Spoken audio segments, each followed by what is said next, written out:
What's going on, Marlboro Softball Nation, and welcome back to another episode of your favorite podcast, the Marlboro Softball Podcast, starring 2019 Washington Nationals, Johnny Hemp. What's up, bud? Not much. Feeling good. Hopefully we get some games in tomorrow. It's pouring right now. That would be nice. Good thing one of those fields is turf, Right. which we'll get into. What's going on, Osh? How you doing today? I'm doing well.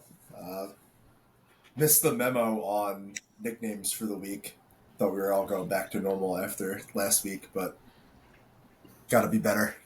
We'll be I better. missed that memo. Have you been Jerkin, Mayor's Hornik champion? That's Dom right. DeFalco. What's up, Ben Jerkin? Just try to beat me in a tournament at Marlboro softball. That's as long as it's not on Sunday. Try another guy. You won more games Sunday than Team Meyer might win for the rest of the year. Do we want to get there right now, or? Sorry, there's technical difficulties. I don't know what. Fuck! I didn't even think about that. Wait a second. What a piece of shit! Honestly, what an asshole. Just right away. Walk right into it. Oh my god. We'll get into all that. But we referenced the Hornik. We're so back. How was the day, fellas? I unfortunately was not around. Sounded like a good time. How are the vibes? Who wants to go? Take it away, somebody. Dom, that's for you. Should we let the champion start, or should we let him finish? Looks like you're wearing the jersey too. Is that your Hornik jersey? Goddamn right. No shot you've watched that, right? You've definitely worn that since. I've been sleeping in it. Yes. Did you wear it under your Meyer jersey on Sunday? No, that's Maybe they would have won that. It would have brought us some luck, maybe, if I did. How was the day, though? You can go first, Hemp. How was the day? I know you guys lost in the semis, but good day, I assume. Good day. Obviously a lot of fun. Nice weather. Glad it didn't rain. The softball was fine. Again, I'll let Dom speak about the actual softball, but first time on the turf was nice. Oh yeah. Like a nice flat batter's box. Mm-hmm. And no bad hops in the infield. So, if you could take one of those two things, what would you take? Like, you got to give one up. Flat batter's box, easily. By the way, whoever grilled, great job. Food was very good. That was courtesy of Steve Shefkin. So shout out Steve. Chef. What about you, Dom, from the softball perspective? What a day. It's always great when they have to amend the rules while you're still on the field after you've won the championship for next season. It really, it was really nice. What does that mean for us at home? Really nice, because I was like, is it okay if I bring, my friends are very good at softball. Is it okay? And they were all kind of like, yeah, bring whoever you want. You fat idiot. You bat 200. We're going to be fine. And by the time the day was over, they're like, next year we're changing all the rules so this doesn't happen again. They changed the home run rule because they said it wasn't fun watching Nick Toronto and Jeremy Passer hit 10 consecutive home runs and 10 consecutive at-bats between the two of them. But I thought it was a hell of a time, if I'm being honest. I enjoyed every moment watching. I feel like watching that's pretty fun. Yeah, for everyone. Who said it's not fun? The other team? Yeah, the people in the outfield especially. Fence keeps getting in the way. When the day started, they're like, you can't let Ben win. You can't let Bico win. You can't let this team from Florida win. So I was like, all right, we'll be the people's champ. There's a team from Florida? There was a team of tournament players from Florida that were flown in just to win the B bracket over at Swim. Tournament Tony was on display. Wow. Hammered by one. He hit a 3-run home run in the first game. I don't remember what he was. He was like 14 for 17 on the day, but I'll tell you, Nick Toronto hit I think he hit 867 on the day. Holy. 867 with 8 home runs. He had 5 home runs in a row at one point. Just far and away the best guy on the field, I think, all day. Jeremy was incredible. I thought it was a great Good to day. see him back. It's good. Yeah. Good to see Jeremy back. Yes, and he was getting into it at first base. I know he can't throw yet still, but he was having. It looked like he was having fun. Ryan was probably a little bit more. There was like a ball that he got hit to Ryan at first that he like tripped over, then fell over, and then rolled over. And Jeremy was like, "I think he's actually drunk, so I'm going to go out there and play first base." I don't think anyone has ever screamed in one day more than Amato did on Saturday. I was going to say, that it was. It felt during that day I could feel like all the stuff the Amatos have been going through, kind of like leaving Ryan's body. Right. And it was like really nice for him to like get at his emotions out. Kate came a little bit later. We ended up playing Kristen in the finals. Mike was there. Their mom was there. Like, the league does a lot of really good things well, and like rallying around people that need a little bit of love is like one of the best things that they do. Yeah, it's very nice. Really nice. And they were at Ben's later, and Kate and Ryan were in good spirits. Yes. All things considered for that week, it was a nice way to end. It was a lot of fun. It was a really good game. We were tied going into the seventh, into the bottom of the seventh. We were tied.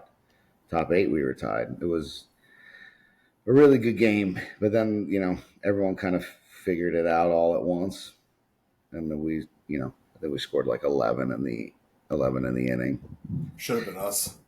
Should have been us. Yeah, it would have been. Thanks, I'd Scott. say Phil pitched us the best. Phil was I thought exceptional when he pitched against us. I even thought he pitched a great game against Dave Meyer and the gang. And it's like this is the second year in a row where they came in second, and I know that whole team was coming back to try to avenge that loss, and I hated doing it to Dave. But he does it to you on Sundays. You can do it to him on that Saturday. Yeah. It was great to him. It was a good time. I had, it was fun. Got to feed everyone after. My friend Jackie, who I love very dearly, she was in the semifinal. She hit like the top of the fence, and people were like kind of cheering for her. And she's like such a good ball player. She kind of gets a lot. Like Jake was like, "Dude, you just got a standing ovation for hitting the fence. I think it's time for you to retire." And like they give her such they give her such shit. But Junior's the only one on that team that they play with that doesn't, but they all treat her like one of the guys. So I think in the championship game, they were playing her probably the same place they were playing Nick Toronto. They were like playing like back at the fence, and she was just trying to go. And then she hit a home run her last at bat, and everyone kind of went wild. And it was like, I loved that so much for her. I love her very much. She does not get to be loved like that on a softball field, because most of the guys that she's playing with are, she's one of the guys. So thank you for everyone. How do I know Jackie? We played together in Mercer on Mondays, but I know her for years now. We played in like some charity tournament a long time ago, and then we just kind of through softball. Yeah. Yeah. I wanted to get like the guy that played right center, Jake.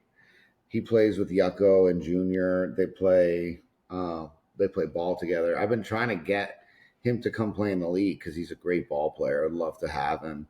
And Jackie was like, they live together. And Jackie was like, if I could come and play, Jake would come and play. And I'm like, Jackie would play third base better than half the guys in the league and probably hit better than half the guys in the league, but they won't allow her into the league.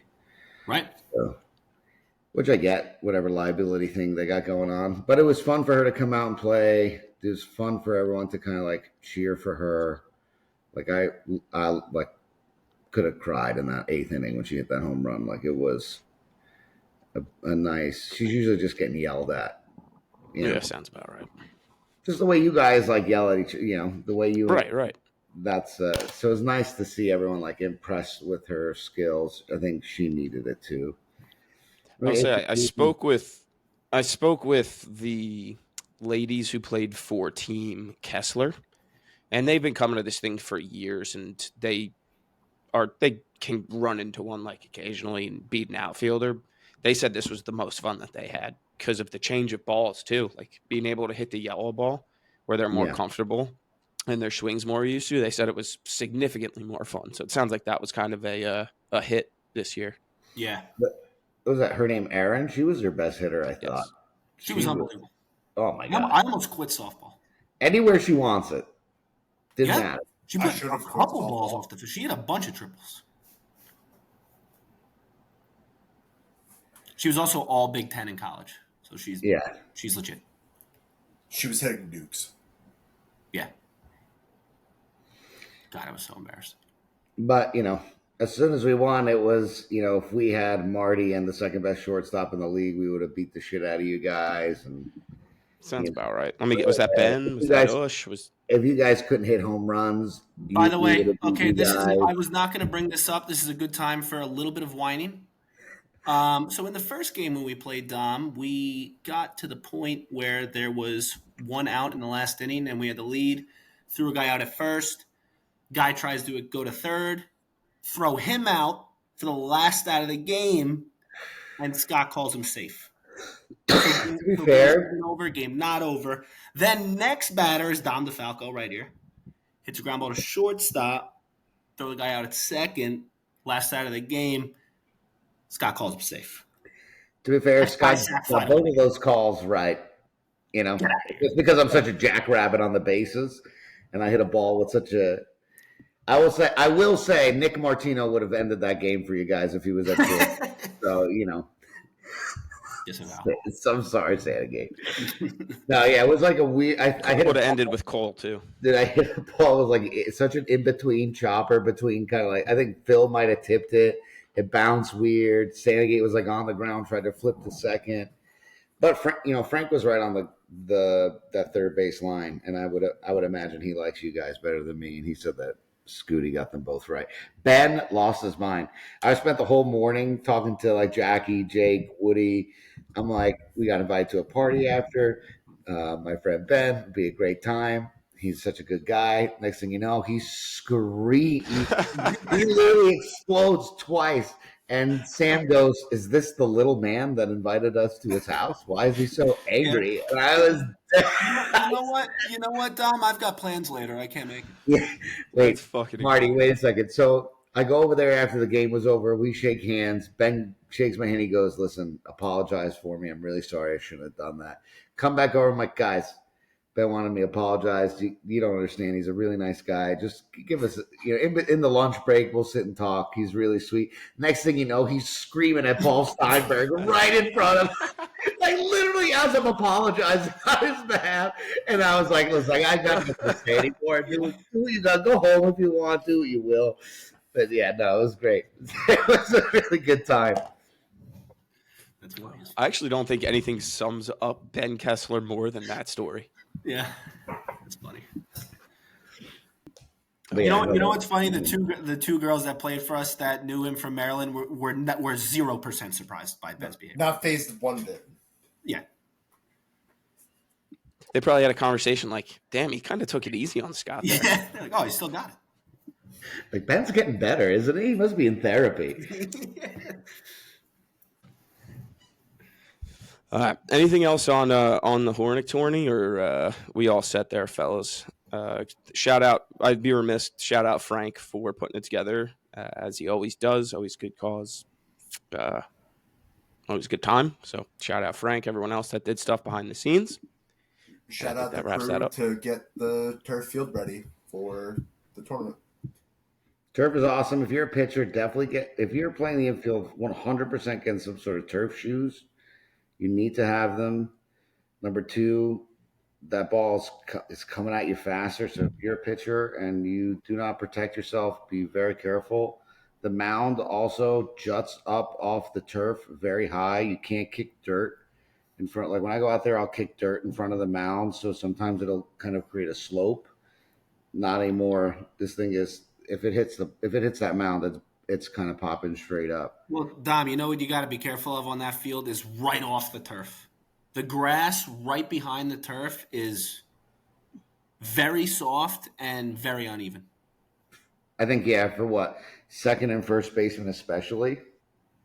Right on the right side. The right side's that way side worse. is worse. Yeah.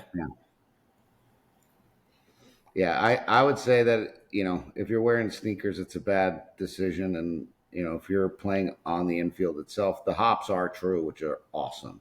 Yes, I it really is. love it. It But is. they come faster, right? I Right. think it's like a noticeable speed difference. Like it's going to get on you quick.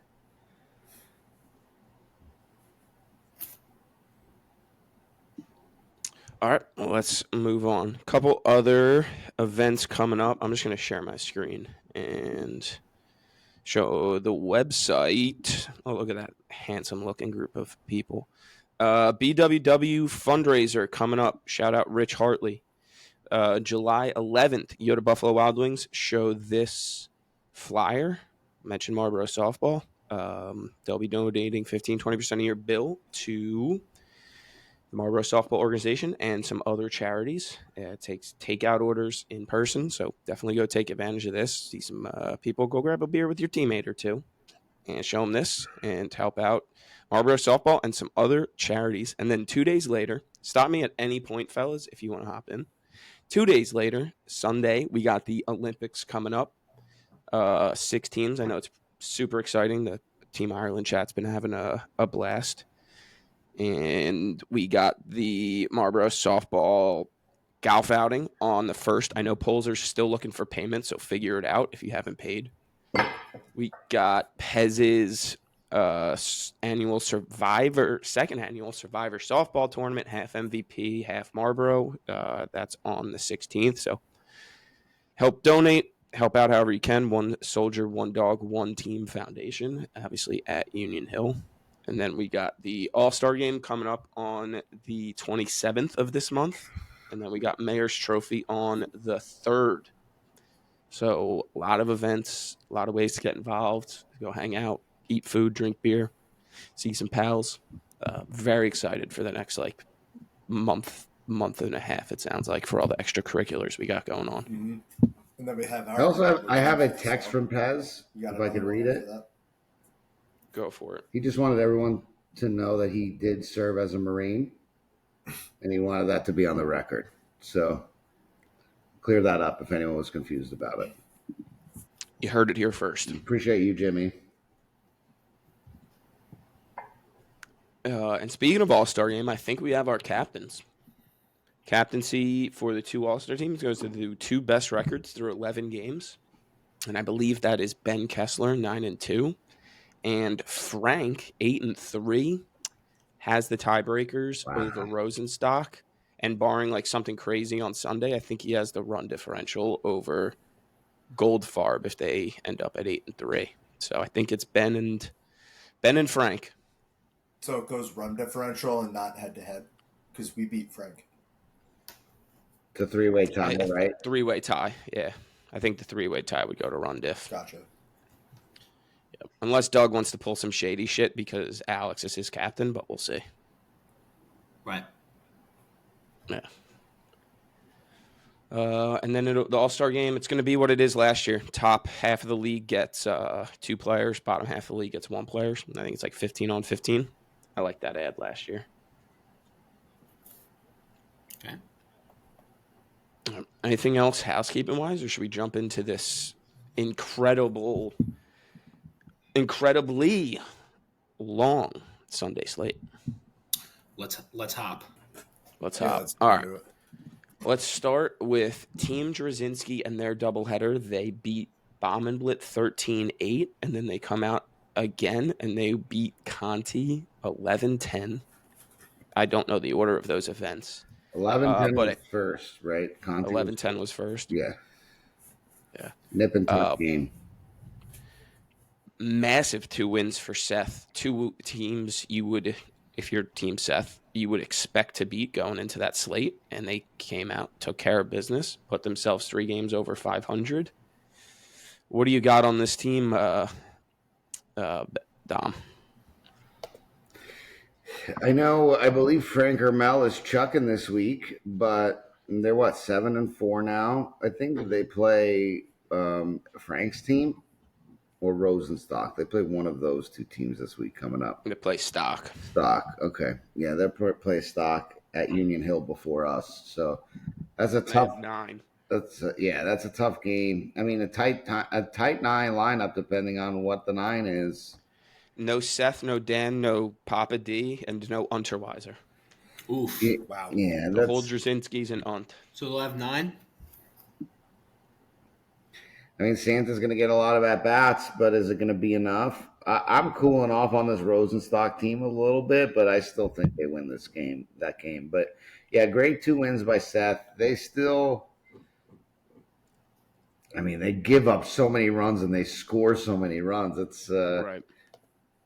I guess if that's your particular brand of softball, you could love this team, and they're fun to watch, hard to bet on.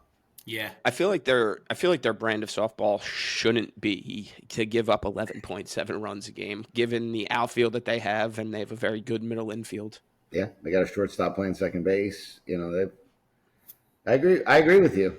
That's what I'm saying. It's fun to watch, bad to bet. That's It's a great way to put it. Did you guys see other game ended versus Connie? No. Did you? You saw it, right? No. I heard about it. I haven't seen any of it. Conti was the first. Was that the one that ended at home? Yeah. Jared was thrown out at the plate. Yep. Or third. At the plate, trying to tie the game. Final out of the game. Seth guns him out from the outfield for the last out to win it by 1. Did he run through a stop sign or? No. It was. He ran to the fence against Hemp. Huh? That's electric. Ian hit a home run. Jared ran through the fence. He would still be running right now if that fence wasn't in the way of him. And he's so lucky he didn't hit one of the posts. He would have gotten a concussion for sure. He looked like a cartoon character. His whole body went into the fence. He didn't give a fuck about the warning track. Completely ignored it. Anything on this bomb and blit team other than, or do we just literally want to skip over them completely? Did they lose both, or did they just have one? They just played one. I think they just played the one. Yeah. Did they lose? Yeah, they lost to Seth. They lost to Seth. Did Tournament Tony continue his hot streak? Look at Tony, went 3 for 4 with an RBI, a double, a couple runs. Tournament Tony stayed hot. Tony's back. All right, what about this? What about this Conti team? Their doubleheader, they lose both. I thought that was killer. That was absolutely killer for them, losing both of these games in what looks like a couple close games, because they were rolling before this, and now they lose to 2 teams maybe better than them. It's kind of a tough one coming out of a doubleheader weekend. Yeah, Puts them at 4-7 now. Ugh, that's ugly to look at. What's up, Bush?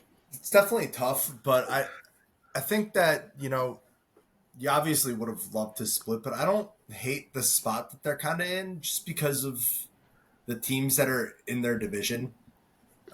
We all kind of thought maybe that the Lombardi squad and Bomb and Blitz squad were going to be better at the beginning of the season, at least after the draft, and along with this Conti team, and for them to, 4-7 does look ugly.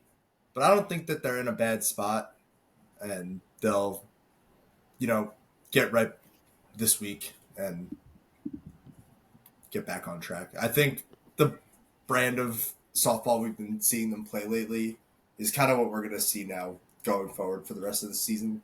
Not what we saw the first, 5 weeks. They dropped 5 spots. And I think you're right, Ush, especially having to play this division again. 3 beatable teams easily come the last couple weeks of the season. That could that gets them back to 500 if you look at it from that sense. So I get what you're saying there. What were you gonna say, Hemp? You guys are talking about Connie. Sorry, I just rejoined. Yeah. I still think they're much better than a 4-7 team. I think they'll finish a little bit over 500 come the end of the season. Greg, by the way, hit 2 nukes against us. Nikki hit a absolute bomb. Way gone. They have a really good outfield. Jared in left field is pretty ridiculous. You should have saw the way he was playing in the playing right center in the Hornik. Just to think that he's a left fielder in our league is kind of ridiculous. And by the way, do not shift him. He can go the other way very easily. But yeah, I expect this team to pick it up big time, especially when you look at the numbers. Like Greg is hitting 404. That's gonna improve by a lot. Where's Conti here? Oh, Conti's He's at hitting the 5. top. Never mind. Jared's hitting 382. I feel like he's been getting better at the Yep. plate. So like I like to see him hit a little bit higher too. They still have issues with the four. Like Kenny Kuchma left the league hitting 286. Now it's Rob Perone. He wasn't swinging that great on Sunday. You think he's an athletic guy. Like you'd think he's gonna. He'll definitely hit better than 286, and at least help them on defense a lot more than Kenny was. Yeah, just by showing up. Yeah. Yeah. It is kind of tough, though. They do have a tough stretch of games still coming up. We kind of talked about it the last time we talked about games and said that this is kind of a pivotal stretch for them. Yeah. So It was a big push for them on Sunday. They had a very important double. They were in the same spot as us. I think they had the same record at the time. Wait, maybe not. I think they had one less game. They had one less games. Okay, so they were 4-5. They were 4-5. You were 5-5. They lose a heartbreaker to Seth. Last out of the game, lose by 1 run. That's brutal. They were beating us the entire game until we had by far our best inning of the season in the 8th. Just a devastating. Right when I showed up. Right when Dom showed up, and guess what else, Dom? Right when Danielle left. When Danielle walked away. Just saying. She's never going to beat the allegations. I'm not saying that she's a mush, but I am saying two things could be true at once. You said it, Ush. They have a tough stretch coming up. Their 4 next games: Wallman, LaRocca, Polzer, Kessler. I'll hold on to my Wallman take in a little bit. Conti should probably beat them, and if you're Team Conti, you'd love to beat them. And then LaRocca is a tough one. Polzer's playing great ball right now. What are you going to get come July 20th? Not sure. And then Team Kessler is also a pretty good team. So, like, you kind of have to come out of that stretch, like, 2-2 at worst. Keep yourself in and I think that. they will. They would be 6. They'd be 6-9, and then they have to start playing their division again. Like, yeah, I'd love to see them not lose 3 or 4 of their next 4 games, because I do think they're better than their record. They are. They're better than a 4-17. Anything on Conti, Dom, or can we move on? Me? What? Yeah. Anything you want to say on Conti? What were you thinking about there, Dom? I was thinking about how our room is just a permanent tent, but that has nothing to do with what's going on. Sorry. Team Conti really crushing the way they lost to Carroll. It was tough to watch. It was just a tough thing. That's all you got. I want to think they beat us, and I'm still upset about it. Everyone beats you. All right, Team Carroll. You're talking to my dad again? That was fucking funny. Oh my gosh. Dom's on fire. That took me a minute. That was fucking Dennis good. O'Connor's going to throw that on the Domisms. Oh my god. Or the Itadoms this week. Dennis O'Connor, absolute stud. Honestly, playing with him all day. So good. Hornik. Biggest bluff. That might be the biggest best bluff of a league. batting stance of all time. Stands there like he doesn't even know the game is happening while the ball's in the air, and then just smokes it over the fence. He does not miss the barrel when he hits the ball. Does not get Craziest cheated. stance. I would like. I would like to hear. I mean, Cole and Villani, another 1-2 that you would measure against them, but I don't know which one is better. But that's a crazy one too. Tough bat. Yeah, that's hard to pick. Kind of got to see the second how the second half of the season goes before you could pick that. I think pure defensively, you got to take Villani because he's playing left center, but and Cole over Martino. True. So. True. Villani's been unbelievable defensively. Cut that. Cut that. All right, let's move on here. Team Carroll, the team on fire. 5 straight. They beat Lombardi 9-6. And we just talked about them beating Conti 14-10. Hemp, the floor is yours. Yeah, I mean, I Oh called boy. it. Hot weather team. Exactly like I said it would happen. 5 wins in a row since the temperatures got above 80. I'm not surprised at all. If for those of you watching, this is my not surprised face. What I will say, real quick. So the Lombardi game, we were losing. We came back and won. The game against Connie, the 8th inning, we dropped a 9 spot. I don't even know if we were fucking averaging 9 runs a game going into that game.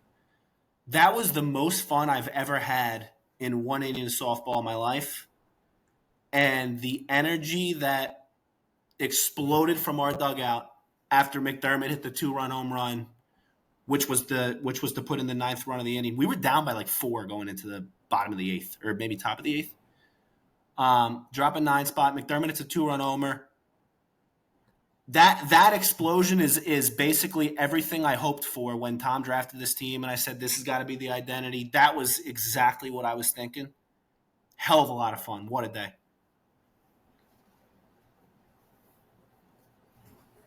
Yeah, those innings are always fun when your team just explodes like that for a big run. Right. By the way, Tom. Everybody's getting an at bat. Did you guys bat around that inning too, or? I mean, we dropped 9. Just a lot? We dropped 9, so I think so. I mean, yeah. Tom also not a Feel big speech guy. Was more frustrated in that game than I've seen him in any of our games before. Which you've seen some of how frustrating some of our games earlier in the season, where he was more frustrated in that game than I've seen. Drops a speech right before that inning, and man, did the team respond. That's electric. It's electric when a speech lands. Yeah. Tom went home later. He's like, that was fucking 9 on me, baby. Let's go. I think the real credit for Jeff Goldrosen is on fucking. Don't touch him. You might burn yourself. That's it. Go ahead. What were his stats this So Jeff was absolutely unstoppable in the Hornik. So I told him, Jeff, we're on East Francis and Union Hill tomorrow. You might hit 5 home runs. I was wrong. We were not on East Francis. We were on Swim. He hit 2 home runs he had 2 homers on Swim anyway. And then he hit another one on Union Hill. At Union Hill, wow.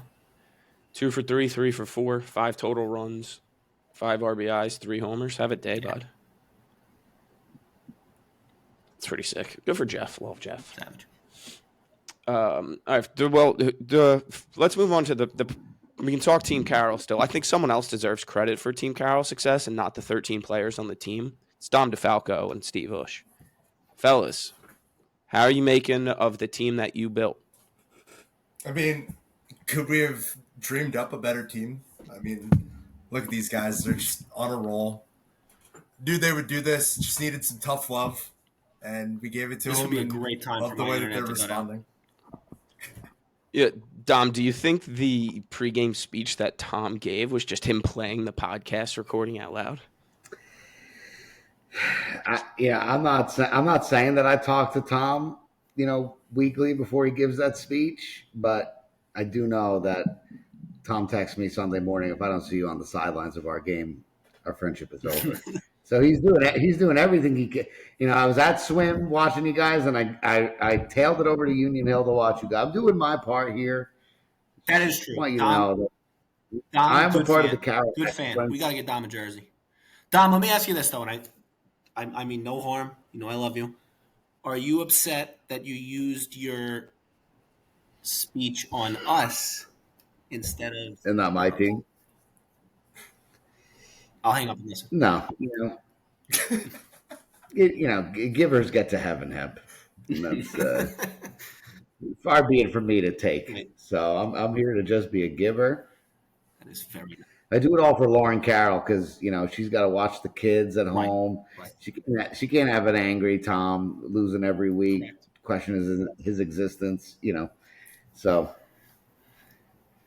you guys are welcome. We gave Team Meyer a little taste last week of what could become soon, but I don't know. I think they're too far gone for resuscitation. Oh wow! So that, we're gonna just start with the stray bullets right now. You don't even give me a chance to put the vest on. We've been given the bullets into 3-minute mark of this. It's rough. God damn it! We reloaded the chamber. I wasn't done talking about the Carroll team. I had a 10-minute soliloquy lined up, so we didn't have to it get was to just the kind of next it was game. piggybacking on Hemp asking why you give the speech there instead of to your own team. So it was twofold, two-part. Well, no, I just asked if you regret it. Do you actually have a soliloquy? I mean, I can spin a tale any moment. Can you email it to me? The whole soliloquy. Yeah, get that shit published. Yeah. Okay, fair. Other half of this game, Lombardi splits 1-1. Dom, I mean, you guys lose this. That was the first game or the second game at Swim that day? It was our only game. That was the second game at Swim, but our only Second game at Swim. Gotcha. Yeah, so we played them after they lose and then they win. I mean, it's pretty sick looking at it from Team Lombardi's perspective, coming out and scoring 11 in the first after you lose a tough game against Tom. Like, shout out to them for the fight that they brought. I still think they're like dead in the water and don't really stand a chance, but hey, good for them. They had fun on Sunday, it seemed. Anything on Team Lombardi, folks? Yeah, I mean, the one thing I will say about them on Saturday, they had a very tight 10. I know they were missing Billy Loesch, but they were missing two bottom guys. It was Bickoff and Messina. Bickoff and so very tight 10. That lineup kept flipping over so fast. You would like to see Ramon Santiago is a very good player. You would like to see him hit over 372. Maybe when that starts happening, this team can start stringing it together. I'd also like to see less complaining about your teammates from that team. So you're asking them to stop being who they are. Those guys are all nice guys off the field. I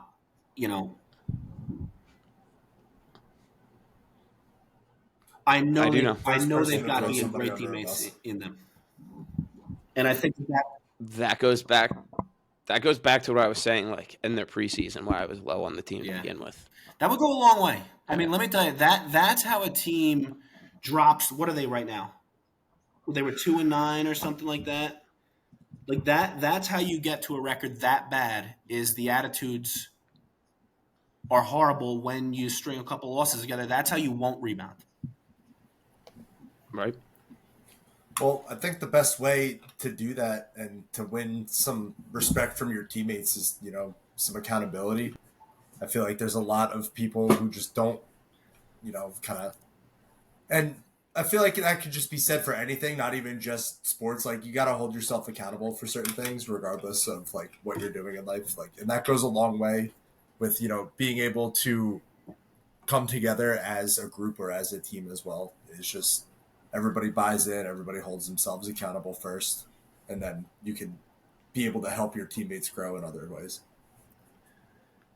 It's funny. I've never had a problem with the USH accountability call-outs unless they were about my team. Every other time, I'm like, yeah, great point. We're not talking about your team now either. I know. Yeah. Well said. It's just, that's a lesson in life, honestly. If you can hold yourself accountable, people will take what you have to say and can build in whatever the fuck. They don't do that enough. A lot of pointing fingers. One more quick thing. Speaking of Jim Lombardi snapped off. I forget who hit it. I think it was Josh. Maybe it was Laps. Absolute seat up the middle. Jim snapped it off, and I've never seen that kind of emotion out of Jim on the mound after he made that play. He looked like Ray Lewis after a big hit. Did he do the dance too? He snapped the mask off, let out a shout. It actually got me kind of fired up. Let's go. Is that what sparked the comeback against Lombardi as well? Did he get you fired up after that? I think that was right after we had already come back. I think that's why he was. Oh, okay. Yeah. Love that even more. Try and get your team fired back up. Yeah. Well, whatever emotion they ended game one with, they brought into game Yep. two. Dom, thoughts, comments, concerns? Where do we go from here? I'm gonna just, I guess I'll just piggyback off of Ush and say that this one's my fault. I think that's just the way it goes sometimes, honestly. You're holding yourself accountable But Why would you say that it's your fault per because se? he's holding himself accountable. Because he's not Josh Walker. He's getting ahead of the narrative. He's getting ahead of the narrative here. Very nicely. It's hard. It's hard when you give up 10 hits in a row to say it's anyone else's fault but the guy throwing the ball. And I know I'm throwing the ball into a bucket, and they've, it's been. I cannot remember another time where I gave up that many hits in a row. It was just watching it was surreal for me, especially after pitching to like a team full of 1, 2s, and 3s all day. Did not give up 10 hits in a row to those guys, and to watch it happen. And to realize that it's not bouncing off people's gloves and people aren't throwing, like, making mistakes. And we threw the ball around a little bit, but because we had already given up 8 runs and we were just pressing a little bit, which, I don't love. I like that we're doing less of it. I'd like us to do 0 of it. But sometimes you got to be just like, hey, you got 10 hits in a row. That's fucking – it's hard. As Zach Schmidt hit a ball in the first inning at first base, he's like, that's the worst contact I've ever made. And it's a clean ball between the shortstop and the third baseman. And I don't think he was trying to demoralize me, but that's like such a demoralizing thing to You know what I mean? 2 runs just scored. He's taking off his batting gloves on first base, and he's like, you should hit a homer. Like, yeah, dude. And it wasn't like we didn't get beat in the outfield. It was just like, you couldn't pay those guys $1,000 each to place those 10 balls the same spot again. Yeah, the top 3, 4 guys could, but the rest of them couldn't. And, credit to them. They did that. And then, I like the way we fought back. We kept fighting back all game. We didn't get quiet. We didn't go down kind of loosely. We only gave up 3 runs the rest of the game. Like, we stood in it. We fought. I'm proud of that. We got a primetime game now tomorrow night if it stops raining anytime this year. Yeah, right. And nope. It's a good Polzer team we have to beat. It's just Dave Meyer back in the leadoff spot. I like the way our offense moved. Any defensive changes this week? Yeah, Brian Frank, I believe, played 5 or 6 innings at first base. And again, we did not make, aside from a throwing error by Bruce, I don't think we made, Joe, I guess Joe made an error too. You would classify that as an error, letting that ball drop. But outside of that, no, like, he's such a big target. He gives a lot of grace, and he kind of prevents people from trying to, like, slam the ball down that right field line too, because he's in the way. It's hard to see over him, and and so I think that's really good. Louis Cano plays a really good right field, way better than he's way better than serviceable. So I think we're going to see more of that. That works. More Dave at third base. Nice. More of a kind of like a 3-man turnstile at home. Try to buckle down a little bit, I think. Yeah. It's going to get late early. Yeah. I like the guys though. We're not no one. There's no quit. We have it within us. And I not to say that I would like no one's perfect, but I have to be better than 14 runs. So, well, Dom, I mean, sometimes let me ask you this. Now that you took accountability, if you had to call out one player on your team other than yourself, who would it be?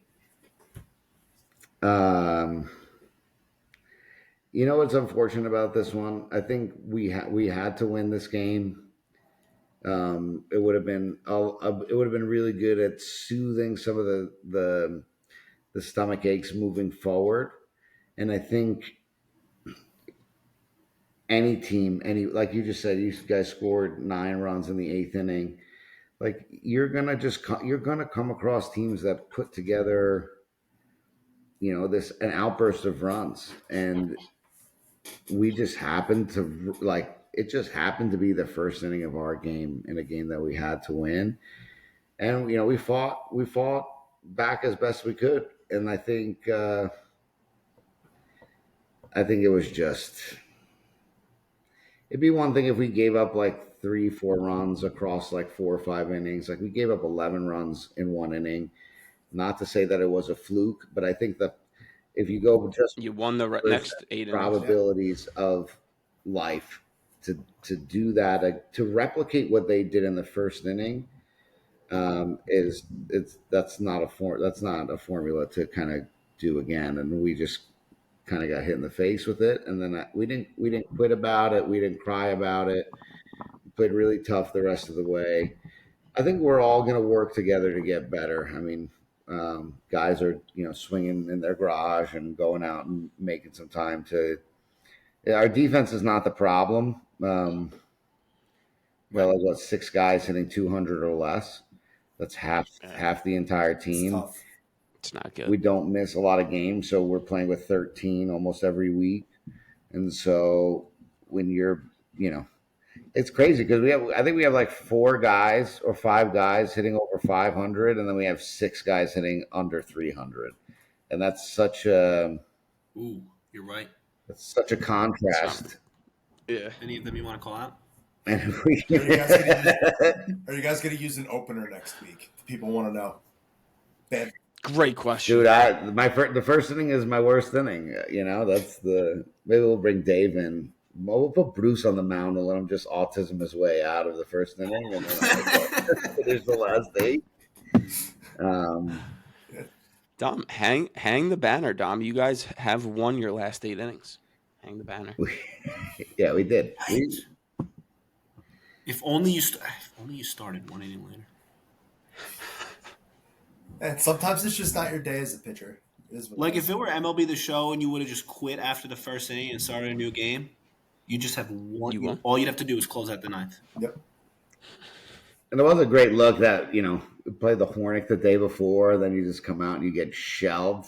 I was like, this guy's fucking tired. Right back to reality. Yeah. Putting himself before the team, not ready to play. It just looks bad. It just looks bad. I was wearing this jersey on the mound. Maybe I should have wore the team's jersey. Wait, you wore a different jersey? No, fucking. I know you were serious for a second. I feel bad for all the people who had to play an 8:30 game the day after the Hornik for the doubleheader. That's brutal. I was miserable being out there at 10:30. I can only imagine how terrible it was even earlier that morning. Thank you. Thank you. Dozens of people. This can. By the way, this is so random, but this is a myth that is kind of proven true in other sports, specifically rugby, and I'm starting to notice a theme in softball as well.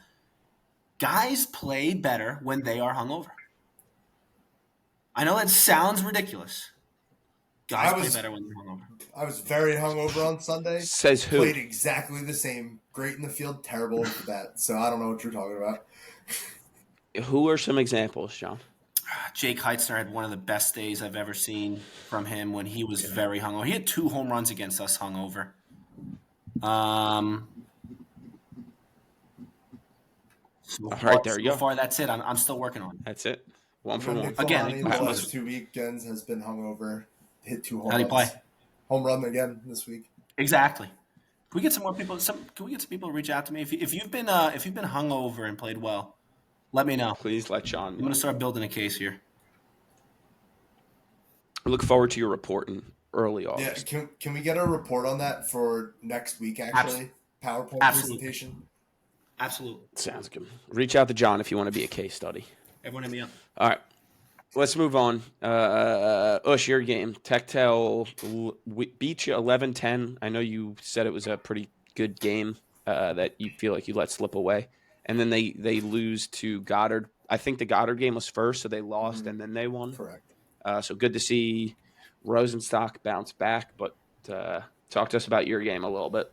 Yeah, that's kind of why I said that like the loss hurt a little bit, and then we let it slip. It was another hot day the day after.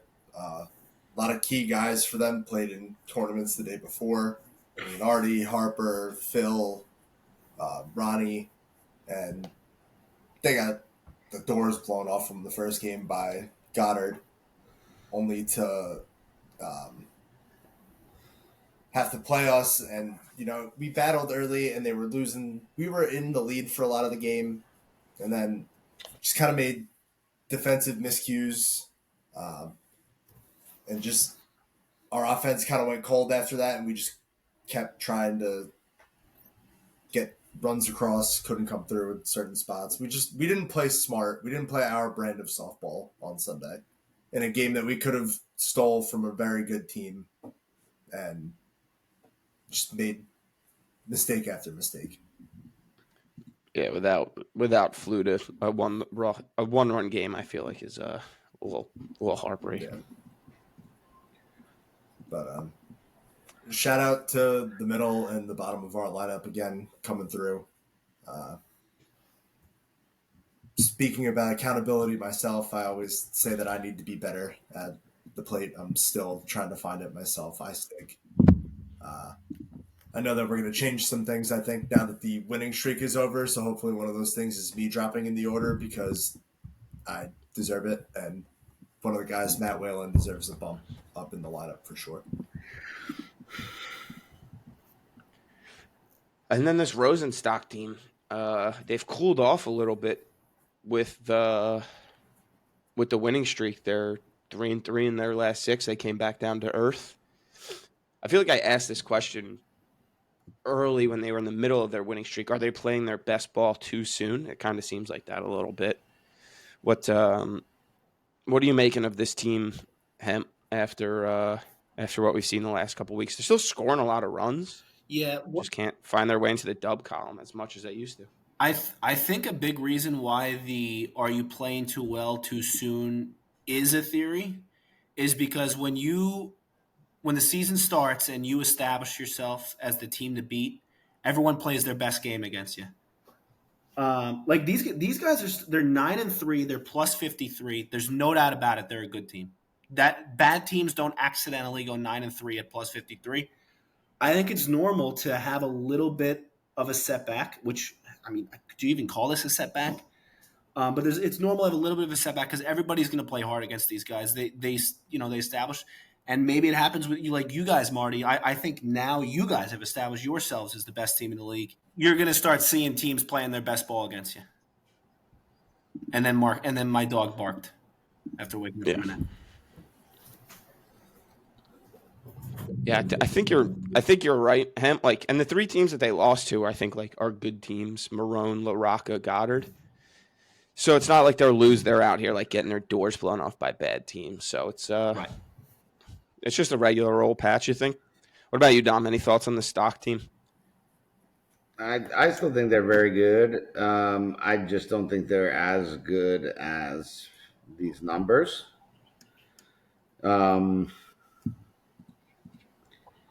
I mean, if Cole's there, what are they, 8-4 probably, which is still very good. Perhaps.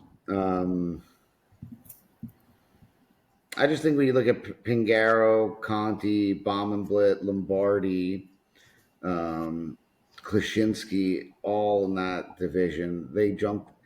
From what I'm seeing now, what were they, like 7-1? So now they're 2-2 in their last 4. I'm very curious to see how they run through the rest of their non-division schedule. Are they in the top third of the league? Yes, but I think we're starting to see Frank's team is for real, Goldfarb's team is for real, your team is for real. I do not see them as better than those 3 teams. I would like to see a little bit more in their non-conference schedule before I put them back in the top 3. Yeah, I mean, the teams that they have left that are not in their division are Klashinsky, Zdrazinski, Meyer, Polzer, Carroll. No, Carroll, Pollock. So those aren't like the best team, like Pollock, Polzer, Meyer, Klashinsky. Those are 4 pretty bad teams. and then Drzezinski, Carroll, all pretty good teams. Both pretty good teams. So 4 winnable games over the next 2. Keep yourself at top of that division. Like, that's kind of just what you go for, or get back on pace and win 5, 6. Fuck it, why not? They're a top 5 team. But yeah. But I don't know if they're far and away the best team the way it kind of felt right away. Right. Not by far and away. I don't think anybody's by far away the best team. There's a couple. Sure, at the beginning of the season, they were winning every game by 10 runs, though. So it looked like. Yeah, I was just about to say that when you're winning by such big margins to start the season, you just. And we were like, we all, Lombardi, Conti, all these teams we thought were going to be better than they kind of are right now. Yep. So it was very impressive. But then you look outside of their division, they're 2-2 now. So. And on the other side of it, Goddard, 2 big wins for them. Big wins, 16-8 and then 14-10. Good to see them back, like scoring a bunch of runs. Klashinsky, they beat Klashinsky later, so game you expected them to win. Beating Rosen sucks. A good win, but sitting down and coming back for a day-night doubleheader is tough, and they come back, they kind of just don't miss a beat defensively. On a big field, too. They beat them at Muni. It's nice to see them win on a big field. Mm-hmm. Yeah. Because I think teams are going to drag them there if they have to play them. They scored 18 at Muni. That's a lot of runs in a big field. Oh, yeah. And I think that's big for them, too, like winning 2 games. Like, that was a massive, massive 2 wins. If any team needed to win 2 games on Sunday, it was Goddard. And they took care of business, got them back up to 500, got their run differential. I don't know if it was negative, but it's plus 14 now. That feels like they won by. Yeah, they won by 9. 4, 8 and 4. 9. Yeah, so like massive for their run differential too. Like just an all around great day for them, and a team this podcast been pretty high on. So good to pat ourselves on the back there, fellas. And Nick did not have a great 2 games. He used it all for you on Saturday. Well, I mean, that's what friends do. Take notes, Hemp. Hemp saving all of his hits for the playoffs. Don't worry. They look way better defensively now with Fauci at third and Mark in right field. Like, I look at those. I sent you those defensive breakdowns for our team, Martin, and I love that Joe goes through that. It's nice to see the numbers and shit, but it's also important for me as the pitcher to see where the outs are coming from on the field. I know like where my balls like are getting hit and the tendencies to go. And it just feels like, right field gets at least this iteration of Marlboro softball. They get 2.5 times the balls that third base gets. Oh, yeah. Mm-hmm. And so to have Mark in right field really locking it down, guys can't just kind of see Nacho out there and try to hit a ball hard the right way, and maybe you beat the second baseman and maybe you beat the right fielder. Now, kind of feels like they've got guys exactly where they need to go. Jake Heitzner's kind of figuring things out. He had a nice couple games. They fought back in that Klashinsky game. They were down early. I think it was like 6-7 runs right off the rip, and they fought all the way back. Like, this is a very good team. I refuse to go down on them. Well, there's a couple of them I would go down on, but the team as the whole, I haven't given up on this team yet. I still think they're one of the toughest in the league. I kind of think it's funny and how you brought that up, how, right field sees a lot more action than it used to, because I feel like that's changed even within just like the last couple of years. Because when I first started playing,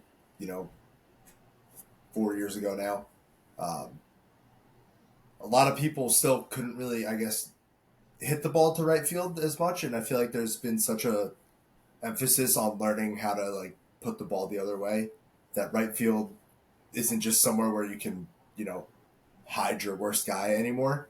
And teams are starting to notice that and put some Could good, make or break it. put some good fielders out. Especially since the misplayed ball in right field is it's so costly. Yeah, because the guy easily triple, possibly inside the park home run, depending on what. That goes to your point, Dom. You misplay a ball at third, guy's on first base. Unless you throw it into the woods. Then the guy's on second base. But you miss a play of ball in right field, that's big trouble. If anybody was on any base before that, they're probably scoring. Now the batter's on third. Not good. And now all your teammates are pissed at you. The other team's pumped too, because if you see a ball get by, they're going nuts. People are jumping up and down, babies crying, dogs barking. There's no worse feeling than hearing from the outfield, beat him, and then just having to run and go get a ball. That's never good. Right, yeah, and you look like a dipshit with your back turned, running for a ball. It's way by you. Yeah. Just don't get beat, fellas. It ain't that hard. Not everybody's a gazelle.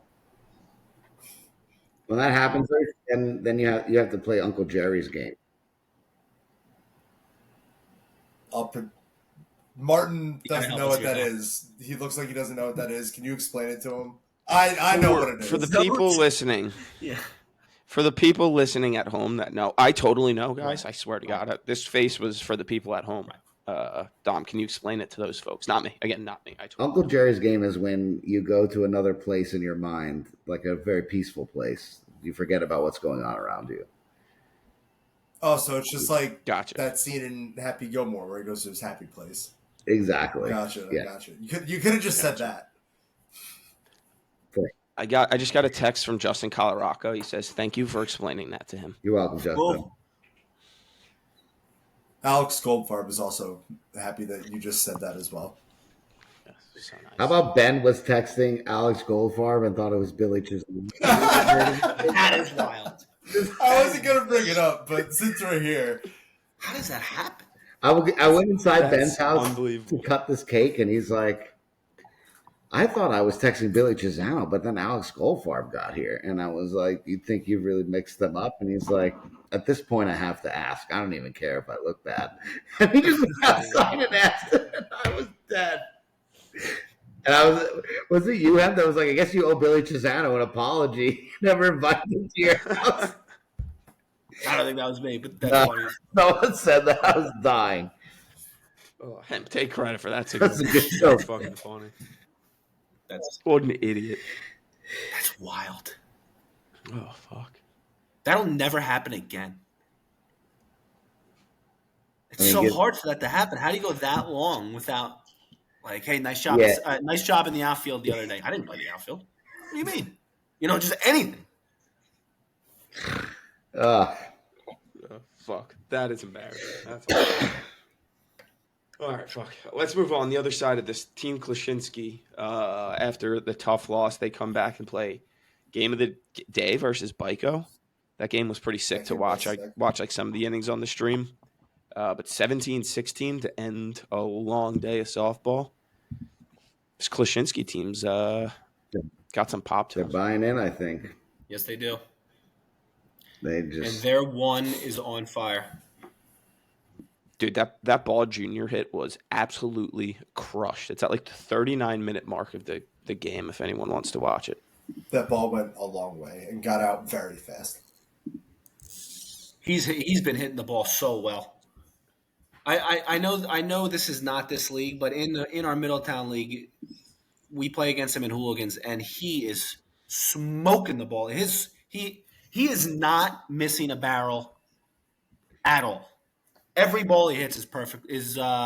Perfect in the show. I know it was against us, but I really was hoping the one ball that he hit against us made it out of McMahon because that field is huge. Yeah. Dude, look at this fucking bomb. I'm I'm sharing my screen real quick. And he's the nicest guy. He's one of my favorite guys in the league. By the way, he's such a good dude. Here's another thing: 2 walks. Intentional or unintentional? Well, I mean, they're always intentional. Probably, I'm assuming at least one was intentional. One, I think, was intentional. Yeah. Yo, can you see the screen? Wow, that turf is. I'm just getting close because I want to broadcast this week. Oh, I know. Oh, it looks so good under the lights. Doug is Get some right. volume But this ball is crushed. Get some volume on that, Marty. Who's on the mound? We need the volume. I think it's Pez. Boom. Pounded, dude. Walk straight back to the dugout. Look at Fogs. Not even. Look at Ronnie, dude. Yeah. Look at Fogs. Fogs wasn't even phased. He's done that a couple times in his life. It's because he's not watching the game. I know. Yeah, he's looking to throw a fan out. Like honestly, He's like, who can I throw out on this play? yeah. Please say something. Wait, he almost threw 1000%. another fan out? Yeah. Dude, he doesn't leave foul I heard territory him as an ask umpire. what score and what inning it was, and I just lost my shit. Oh, that's great from the umpire. Guys, take it easy. These umpires, they do us a favor. They've got a long-standing relationship with this league where we give them free money to be blind and yell at the spectators. So be careful. Please. It's funny how I'll tell you what. I said How something dare to we. him yesterday, and I'm not a confrontational person, but I mean, he spent more time looking at us behind the plate angrily than he did looking at the game of play. And it's like, Right. is that where you're here to yell at the spectators that are just watching the game? Like, Yeah. it's not fun. It's not fun. It's electric when something great on the field happens. Absolutely electric. But the other stuff around it. Agreed, Dom. Like calling somebody's foot off the base at first when they're going towards right field. How do you see that from behind the lefty's batter's box? Just get out, and then he'll yell at you, I got my call. Like, just get out 8 feet. Right. Turn right. It ain't that hard. You could tell the boys club that he's a part of and all the people that he's friendly with lets them get away with whatever. And then also Evan Rosenthal now had to sit out a game for his team because he's not a part of the boys club. Even though he is a sponsor in the league, he does do things for the league, but he's not in the boys club. He makes one comment. Meanwhile, I hear a lot of other comments from other people that kind of go by because they have whatever relationship. And it's just, I get it. It's all about and Dom, this was from that Wednesday night game. Like, what was it? Yeah, I was right behind the bench. Evan Rosenthal is walking away as he's saying what I don't know what he. Again, this is Zach Schmidt all over again. It's like, what could he have said that was so bad that you toss him as he's walking away? It's not like he got in your face and threw something. Yeah, it's depends on what he throws. But it clearly depends on what you throw. Yep. It's just no one would get away talking to him like Pez does. Right. Yeah, that's true. Him and Pez are verbally abusing him, and he throws out Evan Rosenthal for being like bad call. And but he does it to Pez, and Pez, like, they've got whatever working relationship. But now you're setting a precedent because everyone on the field doesn't know the kind of working relationship they have. So you see him and Pez going back and forth, or him and whoever going back and forth, and then you say something, now you're out of the game because you don't have the same familiarity and you don't call the game the same way. That's not fun. You know what, Dom? If he gets suspended, I'm going to start getting more and more confused about what the guidelines are for behavior on the field to not get suspended. I think he was suspended. Confirmed, right? Evan Rosenthal is confirmed suspended? Yeah, you get suspended. He served it. You automatically get a 1-game pop for getting tossed. So it doesn't matter what you do. Yeah, I know. So I guess the umpires are just judging everything now. To be fair, I don't think he's a terrible in-game umpire. He's not the best, but I don't think he's awful. But why are you coming to work to take it out on people? Like, why are you looking for trouble?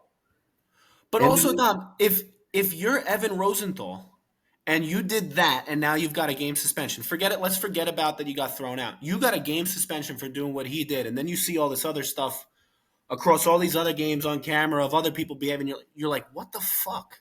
Mm-hmm. Why am I suspended for a week? You just have we play Wednesday night, and the first thing you got to tell your whole entire team is, depending on who the umpire is, and it's like, no one should be disrespectful to an umpire. Correct. I am not advocate. I'm the last person to be disrespectful. I'll disagree with Tracy. We disagree all the time. Flat, height, whatever it is. Tracy and I have a great relationship. I would never be disrespectful or say something disrespectful. And if I did, I expect him to treat me the way I deserve to be treated. Not in one or two in between. We don't like the way you kicked your foot, or we don't like the way you scoffed, or we don't like what you said in the dugout to your fucking teammate.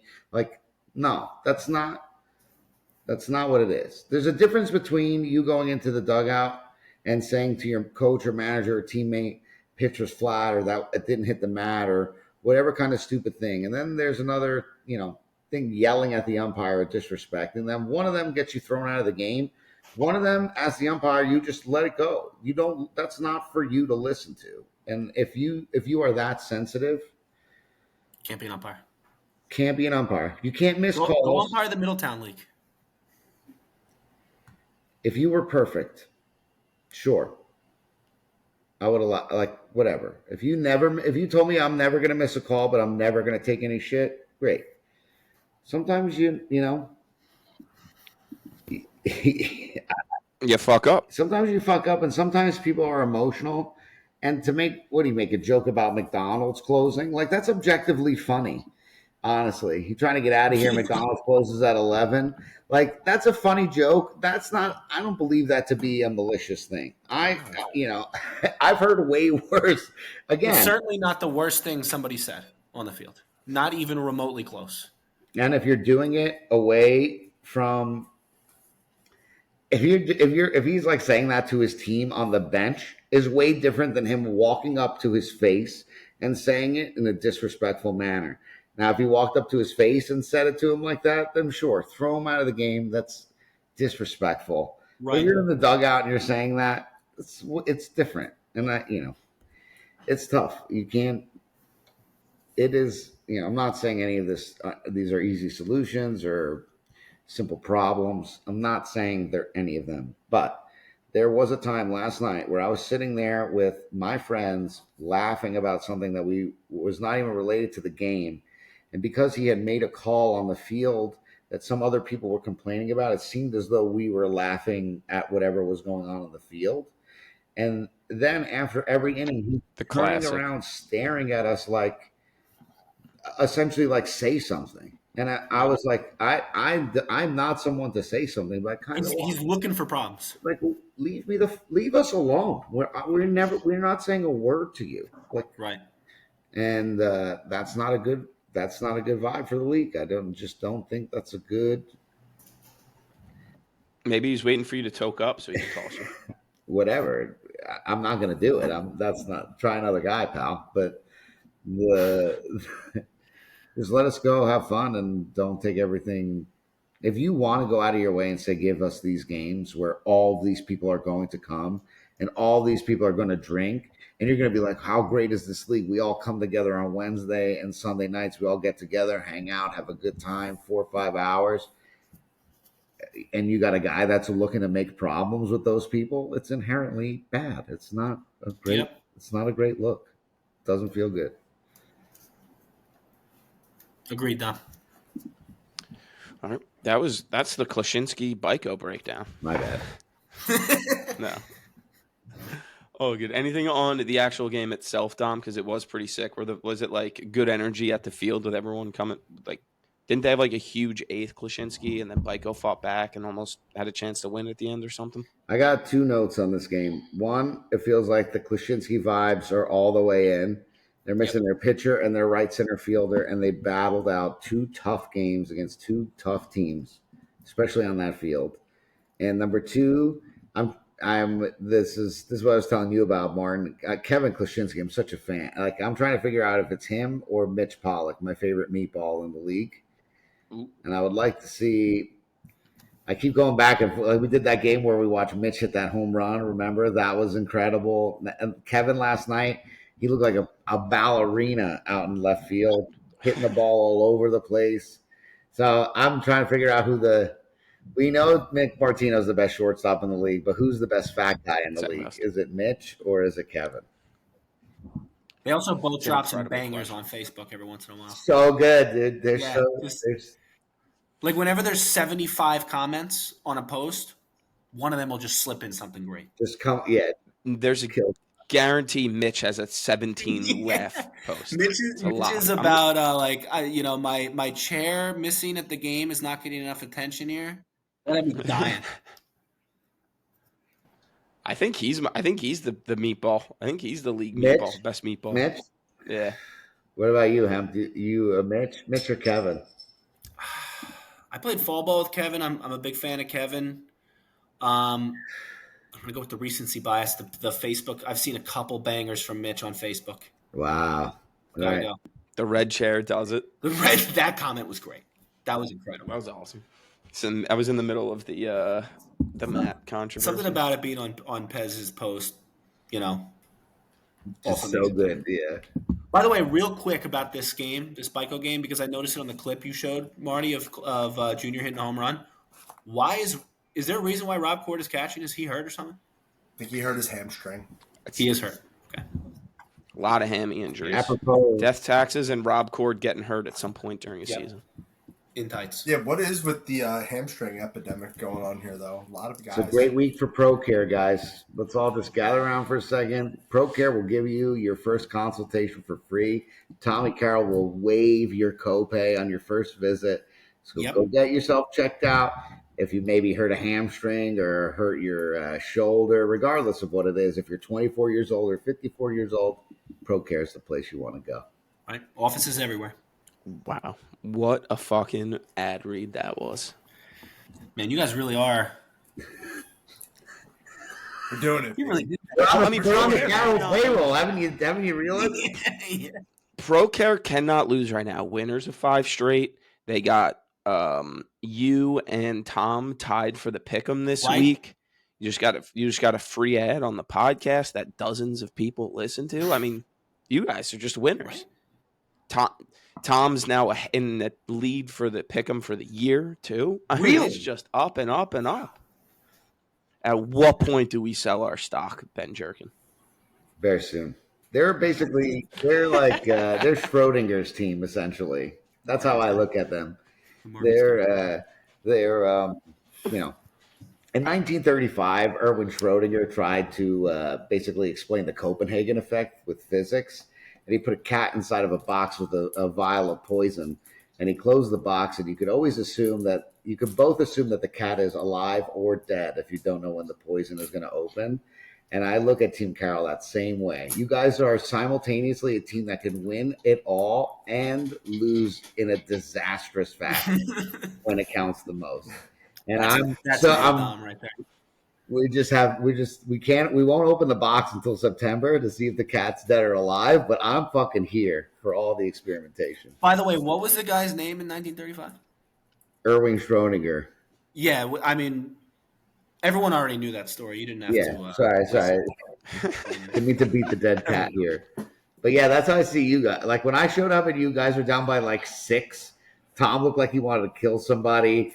Pizza had just arrived, so I had only one thing in my mind. And then bang, you just scored 9 runs. Everybody was happy. People were kissing each other. I was like, this is right. The duality of Team Carroll is right here. That good was television. That was really such a fun inning. And then when I realized that it was going to be followed up by pizza, talk about paradise. What a day, Dom. What a fucking day. Jimmy's place? What was it? Is that right? Melly's? No, the place. Oh, yeah. Uncle Jimmy's. No, Uncle Jerry's game. Uncle Jerry's pretty fucking close. Jimmy's place, Uncle Jerry's place. Same shit. Fair. My cousin Jimmy is going to fly in from Scottsdale. You're not going to sing for him? Oh, all right. Let's get this back on the rails. Team Bico, 1-1 on this weekend. One of their losses or their win was 2 pings.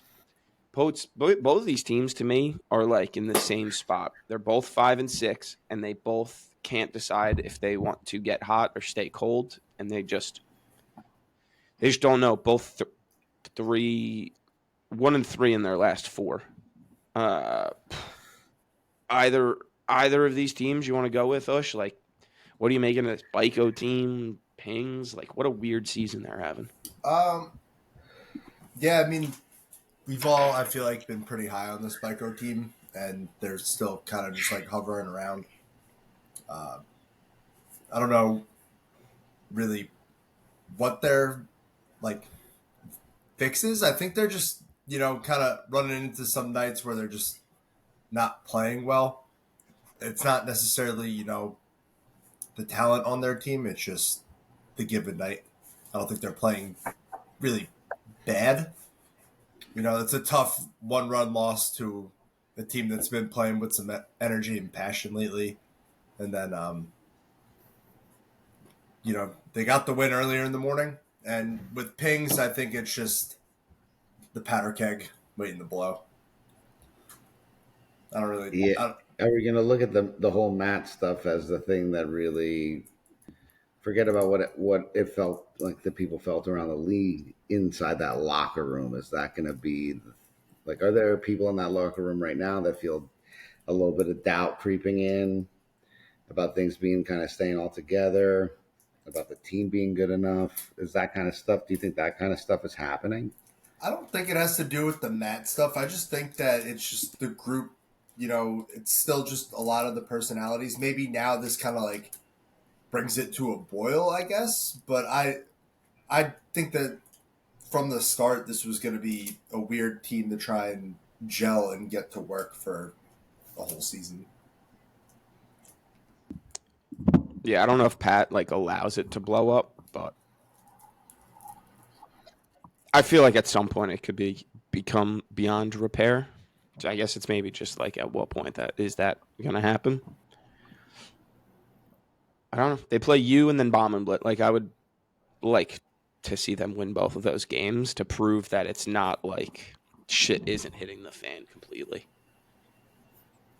But I guess we'll see. Is that a must win or a can't lose? Against Meyer? Both. Both? Ooh. Wow. Meyer is a can't I think lose. we're the must win. They're the can't lose. I was going to say, I don't think you can lose to Meyer. You must beat Bomb and Blit. Yeah. I thought you were talking about. I was talking about us from the Meyer perspective. It is a must win for us. Yeah, I think it's a can't. Bomb and Blitz also in their division. You have to win that game. You have to win the division. Wednesday night divisional matchup. You don't get a lot of those. That is fun. I like that too. Yeah, they can't lose to you guys. I mean, it's like losing to. Yeah, the Meyer one's definitely a can't lose. So Marty so Pingaro's next game is against Bomb and Blit or against Meyer? Meyer. It's against Meyer, and then they play the following Wednesday against Bomb and Blit. Okay, all right, sorry. Yep. All right. And then Byko's got Pollock, Marone, Carroll the next 2 weeks. It's Are they also on a Wednesday? Some tough games. Those are some tough games. They got a doubleheader on the 13th. Some tough games for Team Byko. I would like for them to figure it out because if not, I feel like they might be subject to getting buried. I'm not saying I'm out on this team. I'm getting there. Very close to being let's stop saying they're a good team. I'm kind of trending towards the same way, but I think it's going to take a little bit longer for me to get there than you. The nice thing is only one. I think it's only 1/3 of the league is over 500. I think there's only 6 or 7 teams that are over 500. So at 5 and 6, they have a little bit more grace than a team like us, but they don't look like they have a single identity. It should be scoring a lot of runs, but it's not that. You'd think. Sometimes, right. Chris Baldino's a stud and they have a great defensive game and they win, and sometimes they just get outscored. They just don't have I don't see anything consistent out of anything that they're 100%. They got one of the wildest pitchers in the league, inconsistent in 12 different ways. It's you never know what you're getting in that sense. Yeah. It is,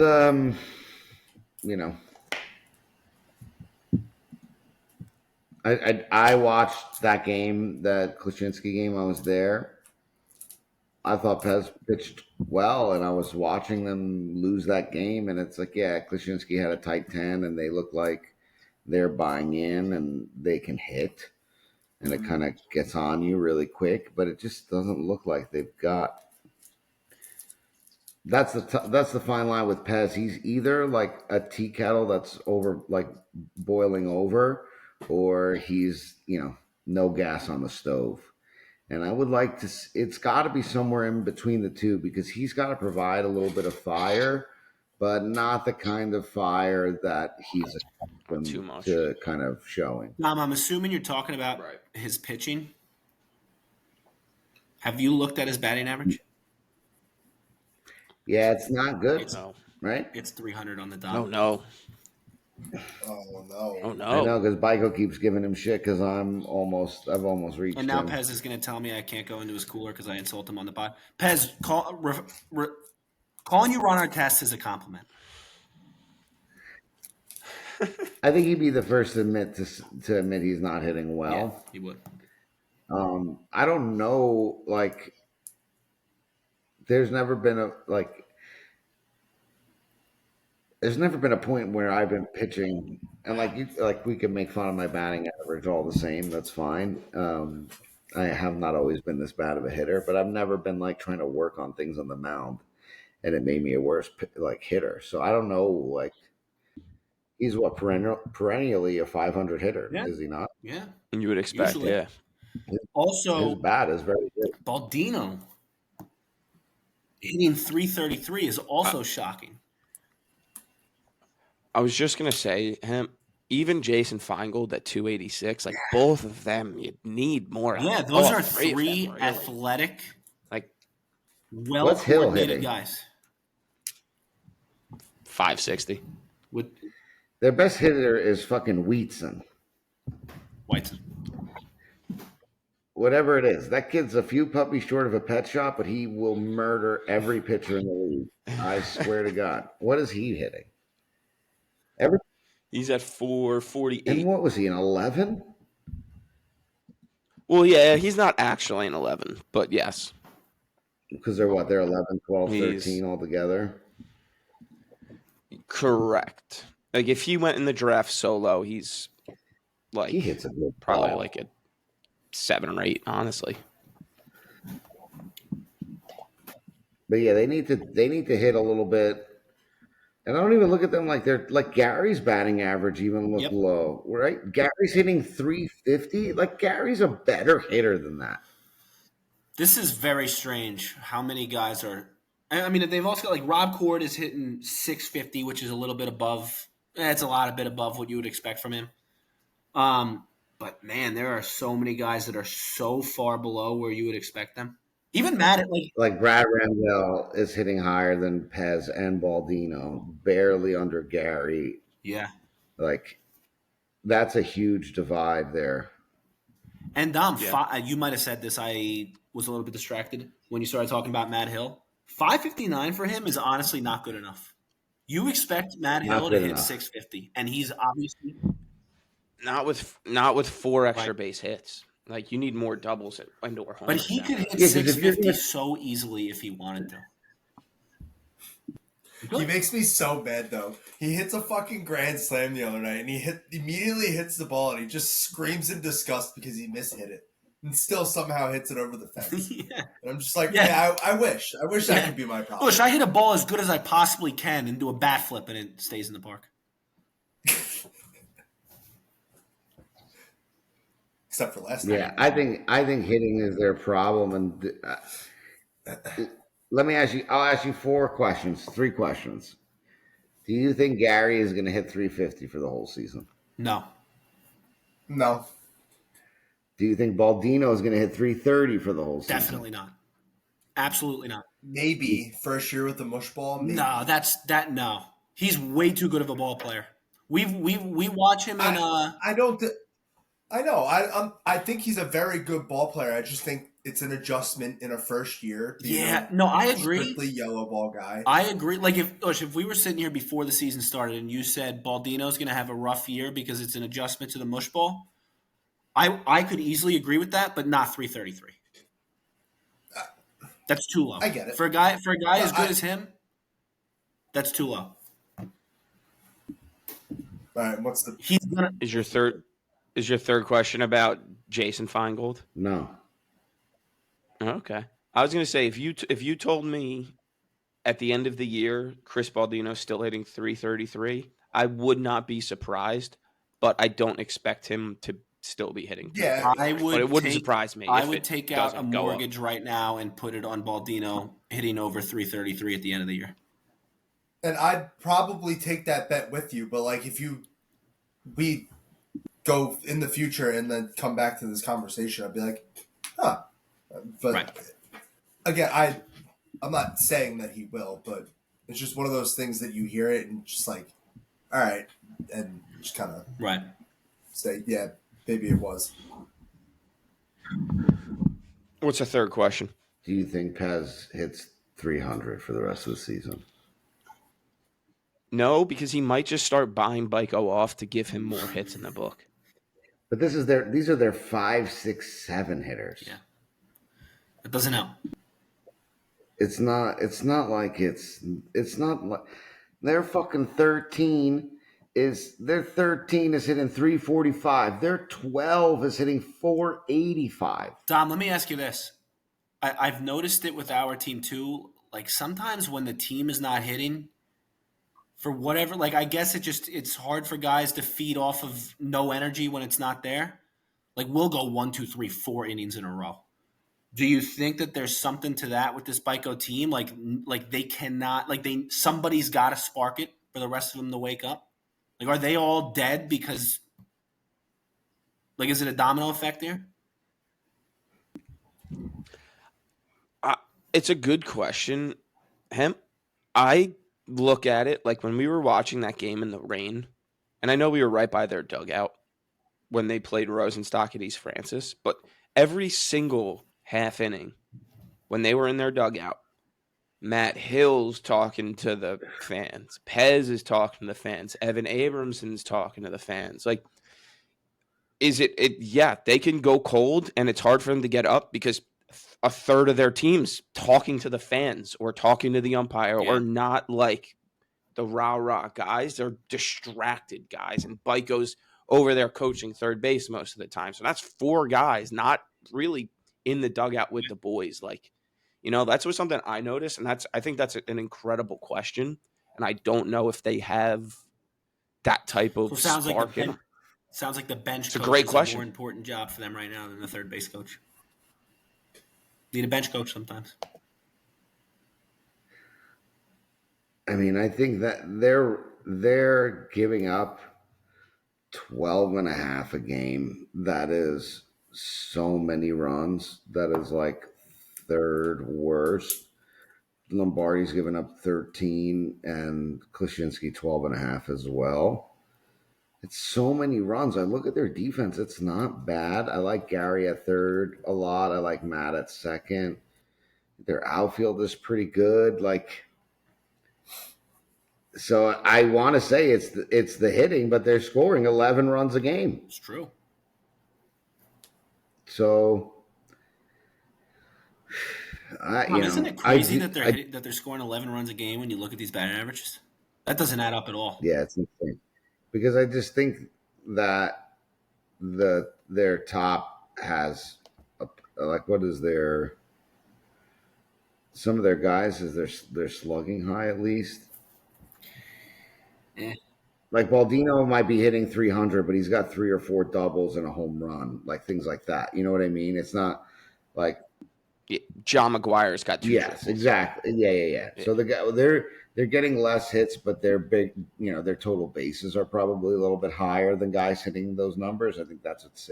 So imagine this team if those 3 guys in the middle pick it up a little bit, like, are they going to win every game 13-10? That'd be fun. That's what this team is probably made to have to do. Completely off topic, really quick nugget. Eric Rosenstock's team has got to be leading the league in walks by 100. I'm looking at their stats. These walk numbers are at it. This guy's got a one-track mind, Martin. This guy just loves walk. How many walks you got on the year, Hemp? 3. Listen, these guys are throwing strikes. They know I want to take that's first embarrassing. base. This is why they want to come in the pod. How many do they got, John? How many walks do they have on the team as a team? Sags is Goddard has 40. Phil has So Okay, so we got yeah, Sags has 5, Allegretti 3, Ronnie 3, Leonardi 2, 5, 4, 9 from Estock, 2, 2, 6 from Adelsberg. how 45. the fuck does Stock have 9 walks? Bro, Stock always walks a lot. He's always up there on the walks leaderboard. Shining bright. 9 walks, Hemp. What are we Listen, you doing? got to tip your cap to him. The guy knows how to walk. Shining bright. Please.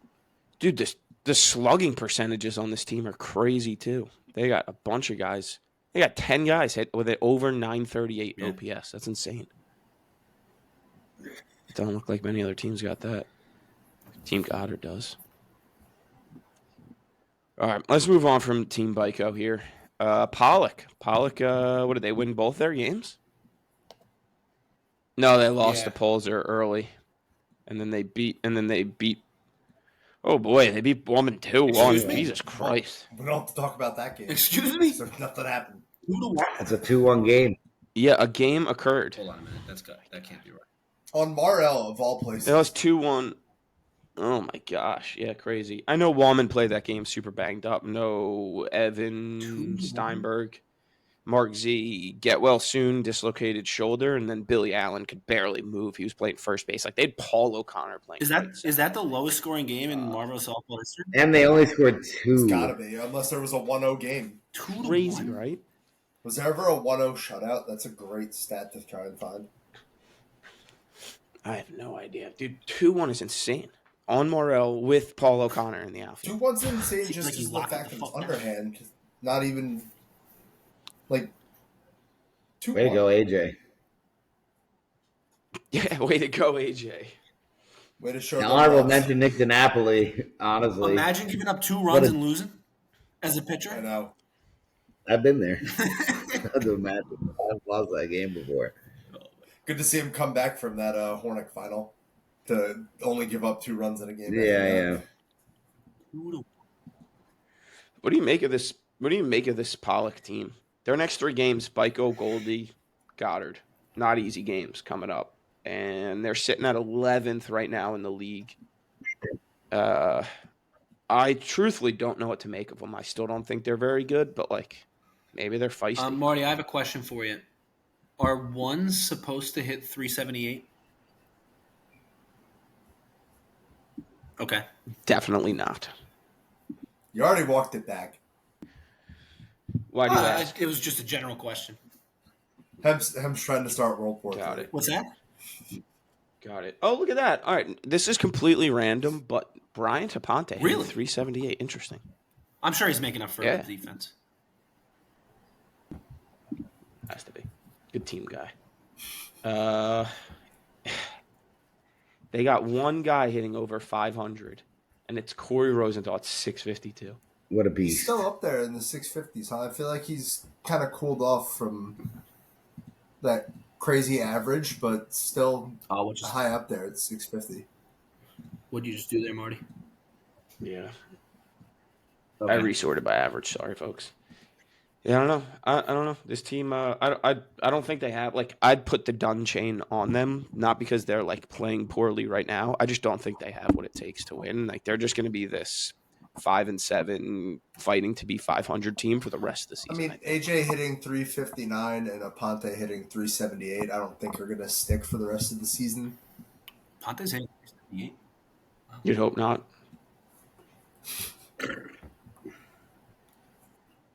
Meatball Mitch, 405. You like to see that be a little bit higher honestly, too, but go ahead. they also just. I was just Go going on. to say they've only No, got you one go. guy over 500. Which a couple Yeah, teams, yeah, including it's mine, crazy, have that same problem. and they don't play like exciting softball. They just play softball. Anything on them, Dom? Otherwise, Team Wallman we could talk about because they lose this doubleheader. But anything you want to mention on Pollock?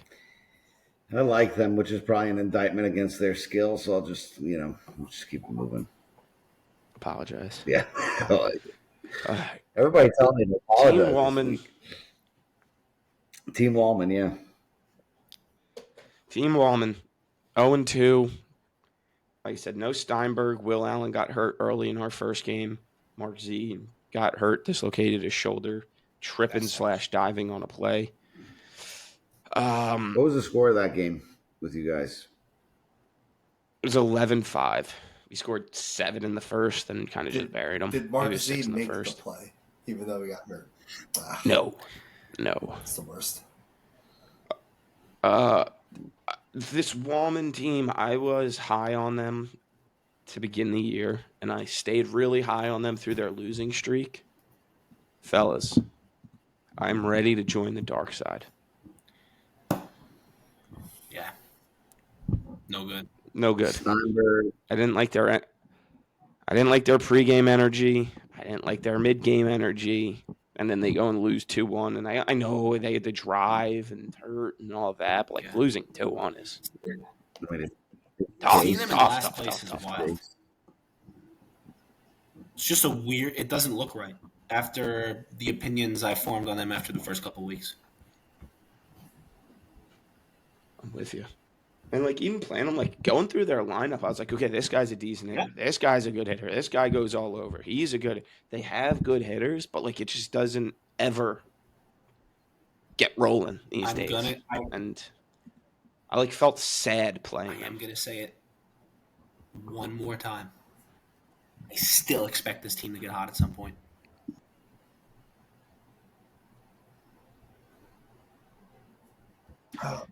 They have Conti and Bommenblit coming up. Then they have Goldfarb, Lombardi, Meyer. So Conti, Bommenblit, Goldfarb, Lombardi, Meyer. Next 5 games. Are they better than Conti? Are they better than Bommenblit? I think they're. I think they're better than Bommenblit at this point. Probably not better than Conti. I would agree. Conti's definitely more consistent. I would agree. And again, they might go 1-4 in that stretch. like Conti's not going to lose a game 2-1. No. So if they don't get hot over these next 5 games, like what does that look like? Because it might get very ugly very soon, especially if Billy's banged up. Evans never missed a game before. And you know, if Evan Steinberg's missing a game because of an injury, he's got to be hurt. So like if they're going next week without 2 of their better players for injuries and Marksy's a big bat, doubt he plays. That's a tough 10-man against Conti. And what I feel like is becoming like must-win territory for him in some of these games. And without Mark Z, I mean, if you're gonna have a bench clearing brawl with these guys, now's the time. The way I see this team, truthfully, and I've probably been the lowest on them out of everyone here. The way I see them is not bad enough to be in the playing game, and I could 100% see Frank and you guys, or even Goldfarb and you guys getting the play-in game teams. And then a team like Rosenstock or LaRocca getting this Wallman team, and then they have to make a business decision. Do we play on our best field, which is probably something smaller, even though they have Nick DiNapoli and Chase, and can Chase by himself, with Nick pitching really well, can that team have a good enough weekend or two to really fuck some shit up? Because, I would classify. I think Frank's team is very good, but I think they're probably better. Like I don't think Ben would take a Union Hill field game, and I don't know if Frank would either. I don't think Frank's team would, especially because they smacked. That's my point. So then it's like, okay, so Union Hill is now open. Now Rosenstock and Goldfarb get to choose. Do you guys choose a Union Hill game with Chase Sandler on the other team and Nick DiNapoli on the bump? And now do you do what, do you take yourself off your best field to mitigate them, or do you go to your best field and hold your breath collectively? Because these guys could bang around and could be a problem. I think this is gonna be a fun playoffs, guys, because it looks Yep. like there's like 8 or 9 teams that could get hot at the right time, and I would not be shocked if they're. Agreed. I think you do make a good point, Dom. Like when it comes to play, like there's plenty of teams down towards the bottom of the standings that I would rather play than Wallman come the playoffs. Like looking at it, like Polzer's the 7 seed, probably rather Yep. play them. Ping's the 10 seed, probably rather play them. Pollock, the 11 seed, probably rather play them. See what happens with like some of these bottom teams, like Klashinsky right now is not in the playing game. Rather play them. Like Marone and Wallman, both currently not in the playing game. Both of those are teams I just probably don't want to play in the first round, And a good team just will because have of to, right? their upside. I think a good What's team that? will have to play those teams. Yeah, 100%. Like they're gonna play probably like Goldfarb or Drzinski, the 4 or 5 seeds right now, might have to play them. Team Carroll's the 6 seed, might have to play them. That's not not a great matchup in the first round. Not ideal. But we'll see what happens. Yeah, see what happens with them. I could believe in that Wallman team on like one weekend because of the guys at the top, but I cannot believe in them over the 11 weeks left in the season, all in the totality. Mm. I think that's completely fair. All right, anything else on Wallman from anyone? No. No. All right. Big 2 wins for Team Kessler, 11-5, and then 15-8 against La Rocca in a very strange game. Manalpin 5 was out for fucking blood, dude. It took Mark Z. It took Bill Allen's hamstring. It took 2 hamstrings of Pablo. It took Jay-Z's hamstring. It took Larry Rubin's hamstring. Joe Perugine showed up hurt. It was crazy. People were dropping. It was like, who's next? Type vibes. MetLife Stadium? Yeah, or MetLife Stadium. It's usually like I know Bears fans complain about their field all the time. That's wild. MetLife always has people getting hurt. Huh? Yeah, MetLife. MetLife Stadium always has people getting hurt. My biggest takeaway, pitcher, most fun position on the field, and it's not even close. Like, I'm pitcher only next year. You heard it here first. Did you get rid of your second Do not baseman? draft me to play the outfield. I will be quitting. Did you get rid of the second baseman and you covered the middle and second base? We were trying. If there was a point in time I thought that was going to happen during this game. Can we get a stat, Marty? Can we get some status on Pablo? What's the deal there? He went to the doctors yesterday, and I can't reveal because HIPAA. HIPAA. You don't know what HIPAA is. He's gonna be fine. Clearly not. I do know what HIPAA is. I just want an injury report here. That doesn't violate HIPAA. Questionable hamstrings. Lower body injury. Questionable. Lower body injury. Should I just read the text I got from Ben instead? Do It it. gives a lot more information than Marty just gave us. That's been cut. It's being cut. Yeah. Fine. I mean, I don't really want to talk about my team unless you guys have questions or you want to say some stuff. What do you make of us winning these 2 games? I think it established you as the team to beat in the league. And I am curious about what happened to your 2 who play shortstop. And when he'll be back. Even though I got the answer from your captain. I was just trying to do some good reporting here. Mm-hmm. So I'm curious about the La Rocca game outside of that. I want to hear more about just you being on the bump. No Andy had the. It was super back and forth. We scored 2, they scored 2. They were up 1 at some point. Then it was very close. It was closer than the score led on. And then in 1 inning, we got I think it was the inning. Actually, Pablo got hurt. It was the third time through the order. He hits a 2-run homer, scurries into home safely.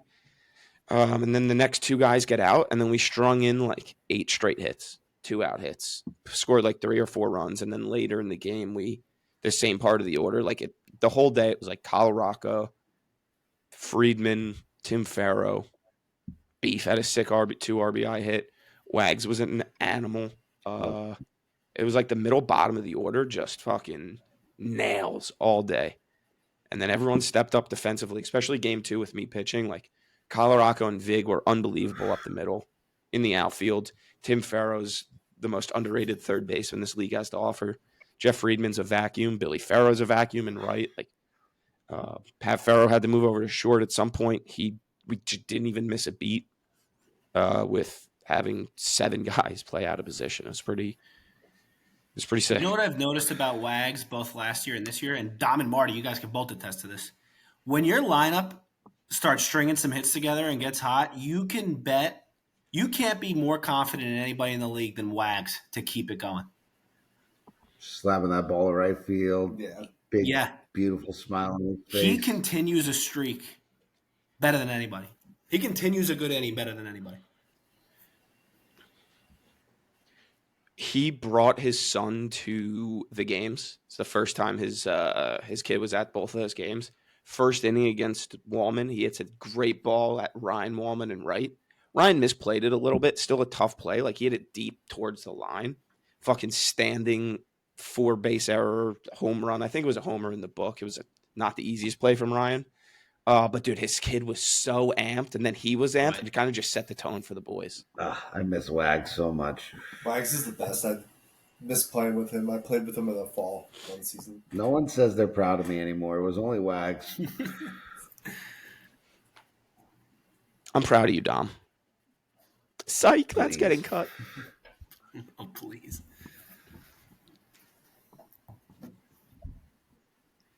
Yeah, but the boys are buzzing. LaRocca, Oh, we're done with Kessler? what do you got? You guys God. drive the bus here. Ripped in the shreds. Ask I'm going to questions. say what everyone's thinking, I think. I got nothing. No bulletin And, board material. I find this to be incredibly delicious. I hope you guys finish the season 20-2. I would like Same. for you to just. I would like controversy to fall off you like a duck, water on a duck's back. I'd like for you to all season just to be in the best sort of position so the downfall for Ben is greatest. And I think that's the way it's shaping up. Guys are popping hamstrings Well, Dom- and popping their shoulders out. Dom, before you joined the league, the year before you joined, exactly what you just described happened. Just so you know. You guys are a little too young. But in the year 2000, Al Gore had a very commanding lead over George W. Bush in the presidential election. And then he started speaking publicly, and he sounded like a Southern plantation owner with narcolepsy and dementia. And he lost to George W. Bush like in the 11th hour. And it feels like, Ben's got a very Al Gore vibe about him going this season. You guys are winning games by 7-8 runs. It's very comfortable. Like it's impressive to watch.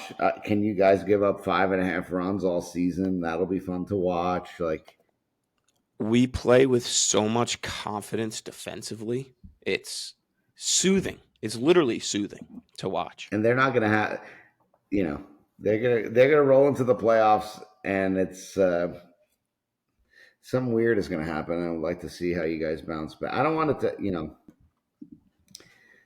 to happen because you're over there, Marty. But I'm not gonna say that if it did happen, it wouldn't spark some joy.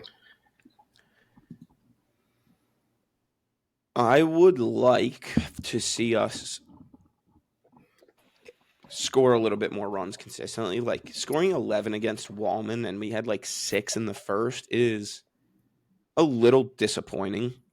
Like we kind of tied the game for the next 8 innings. We had our opportunities, and we just kind of couldn't get it. Like, I would have liked to see us get like 13, 14 I would like rather to- than jump out and then coast. I'd like to see you guys lose like 2 or 3 games in a row and then bounce back to this again. I think. I get what you're saying, but I think you guys play such good defense. I think you just need to have a couple games where things don't go correctly, and Your then way. you collectively come back to get, I mean, Ush, you're a better example of this, but like you guys, I thought Lombardi last year, you guys played a lot of close games. You came back from a lot of controversy. It wasn't even like you guys were like winning very rosy cupcake games, and you guys won a lot of them. But I would like to see. But the point of it was you guys were kept winning instead of losing. So I'd like to see you guys like hit a little bump, and then your defense is just so nasty. Yeah, It's we had mentioned at some point last year that like we almost think that we should have maybe lost a game or two like in the middle of the season, or at least towards the end, just rolling into the playoffs, because you got to kind of remember what losing feels like, so you don't want to feel it again. Where You gotta get punched in the mouth, and yeah. I think maybe it happened a little too late for us last year, and we just came in and did whatever we did. Obviously, last year, that's old news, but I don't think that same recipe can happen to this Ben team, just because of how good their defense is. It'll be interesting to see what happens with Pablo, and if he needs a replacement, or if he's going to come back for them, how good he's going to be if and when he does come back, all that stuff. But got some time for that. There's a 99.9% chance Pablo's Pablo's not not getting getting replaced. replaced. I have the report. Marty has. I have the report. You don't have shit. I have shit. You don't have shit. Our next four games: Goldfarb, Goddard, Bico, Conti. Bico Conti's a doubleheader. So not an easy stretch coming up if we're going to be playing without Pobs. Andy's out on Sunday, so I'm shoving again. I don't know if I'm pitching against Goddard. I feel like I am, but I'm not quite So you're pitching sure. against us? I will be That's pitching exciting. against you guys on Sunday. Without Pablo. So we're going to run back the same defense that just kept an ailed Frank team to 8 runs. for my money. There's only one question to ask about your team, Marty. Which is good things happen to Ben Kessler? That's a great all right. question. Here my That is spin a zone great now, real question. quick. I'm not going to answer it. I'm going to That should be a. because I want to hear this. You should write a book with that. Here's the spin zone. The spin zone is that we also have Dan Kessler, who's just something else. Like he's like Ben on a bad kind of steroids. It was like God made it.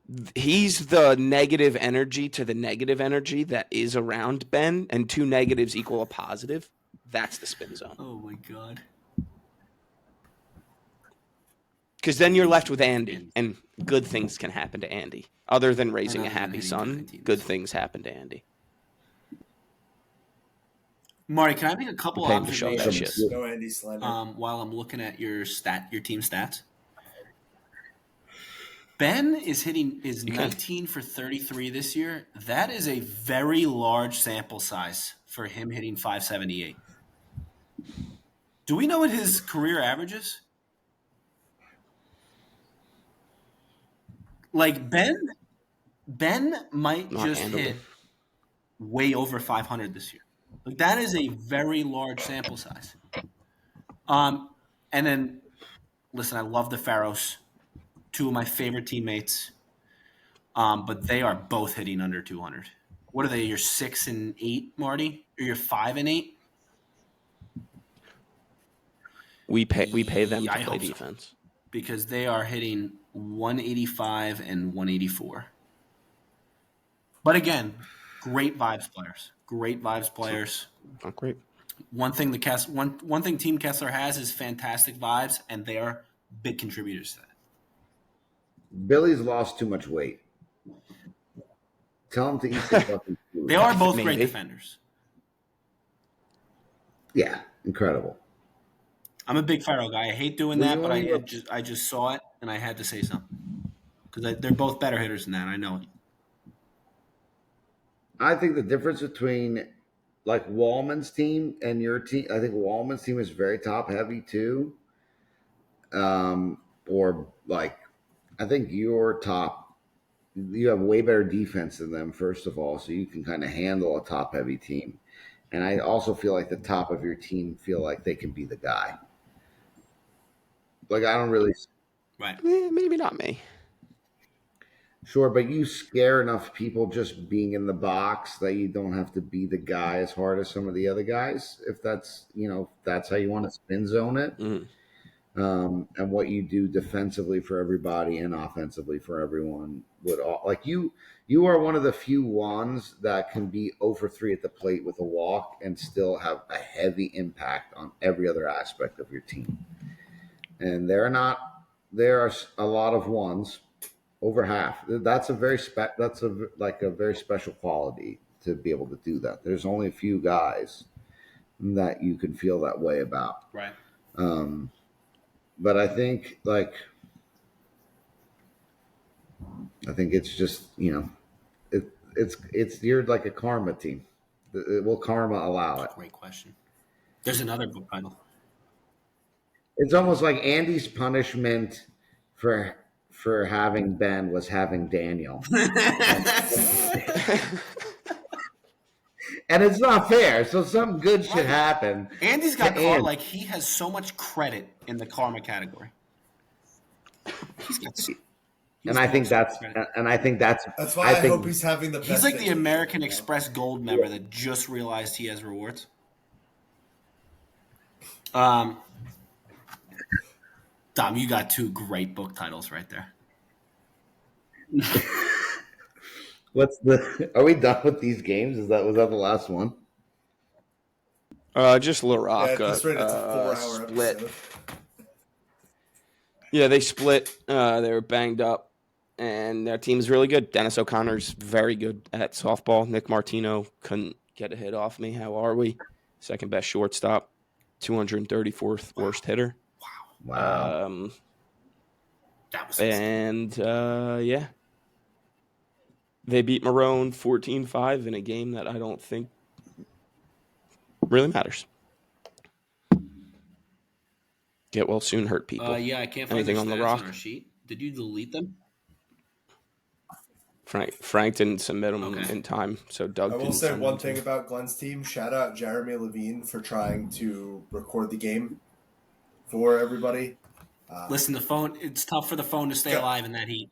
Tough for the phone and tough to have it kind of face. I had to turn my head a little bit to try and watch, but appreciate the effort. I don't think I would do any better. I don't really know what fucks that up, honestly, when people try and record it. But are they using the Did he wrong not camera? flip it? Did he not flip it? What do people try and use the front camera? Might have flipped it too late. Well, I mean, it's yeah. If you're using the front camera, it's going to be inverted essentially. But that's what I can't tell if I'm high or if this is backwards because I'm looking at. I'm like, dude, I was in the sun all day. You're like, I didn't know Amato could hit lefty. I'm like trying to hold the phone. I was like, you're gonna look like so fucking dumb if you. I saw Glecko hitting lefty. I was like, when did Glecko learn how to switch hit? What the fuck is going on? I was like, why? I'm like, why is everyone hanging out at second base? Are there that many lefties in this BP right now?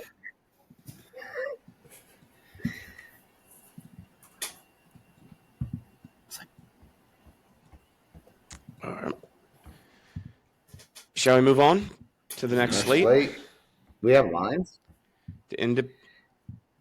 Oh yeah, I'm putting them in the spreadsheet now. The Independence Day Dance. I like that name. What? That's good.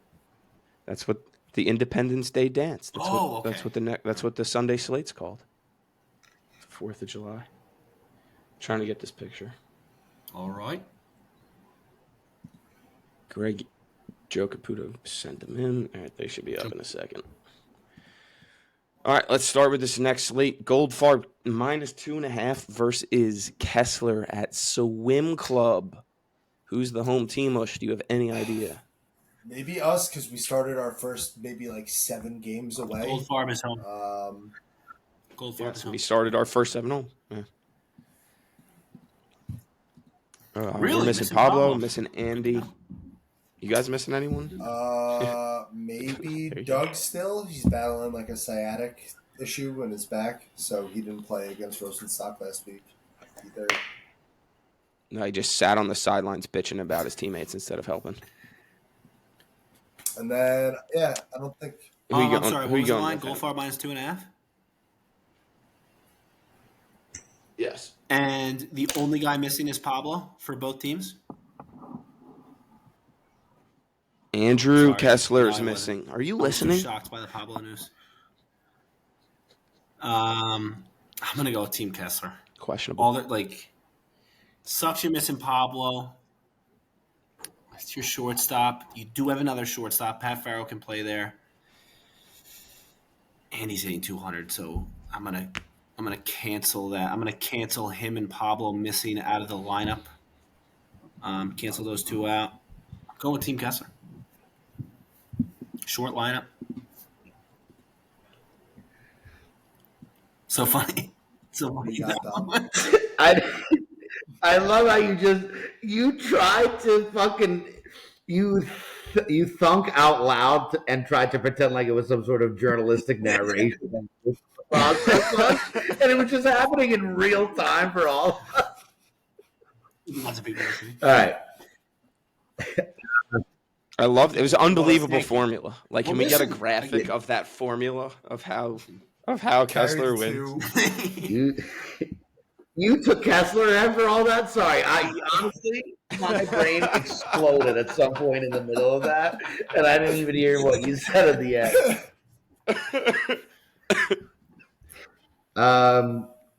Shit. I too, I'm going to take Goldfarb. I'm going to take Goldfarb -2.5. Even after my logic? Yeah, I just pick the 2 weeks that I picked Kessler to win are the only 2 weeks that they lost. So I'm just going to keep picking them to lose. And I'm all in on the raise Ben up before the fall now. So I've been flipped to the other side. Dom, you're 0-11 on picking Kessler's games? It's got to be something like that. If so, you got to start selling those picks and start telling people. I mean, I would buy them. I'm so bad at this.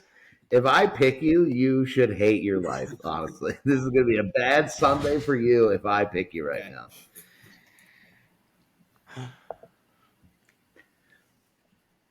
All right, let's move on. Ush, anything you want to pick on our team? I'm going to take ourselves. I'm assuming you're taking yourself. Don't strike out swinging against me. Only Andy can make me do that. I might fly him back just for your at-bat. All right, next game, staying at Swim. Marone at Goddard. Goddard -2.5.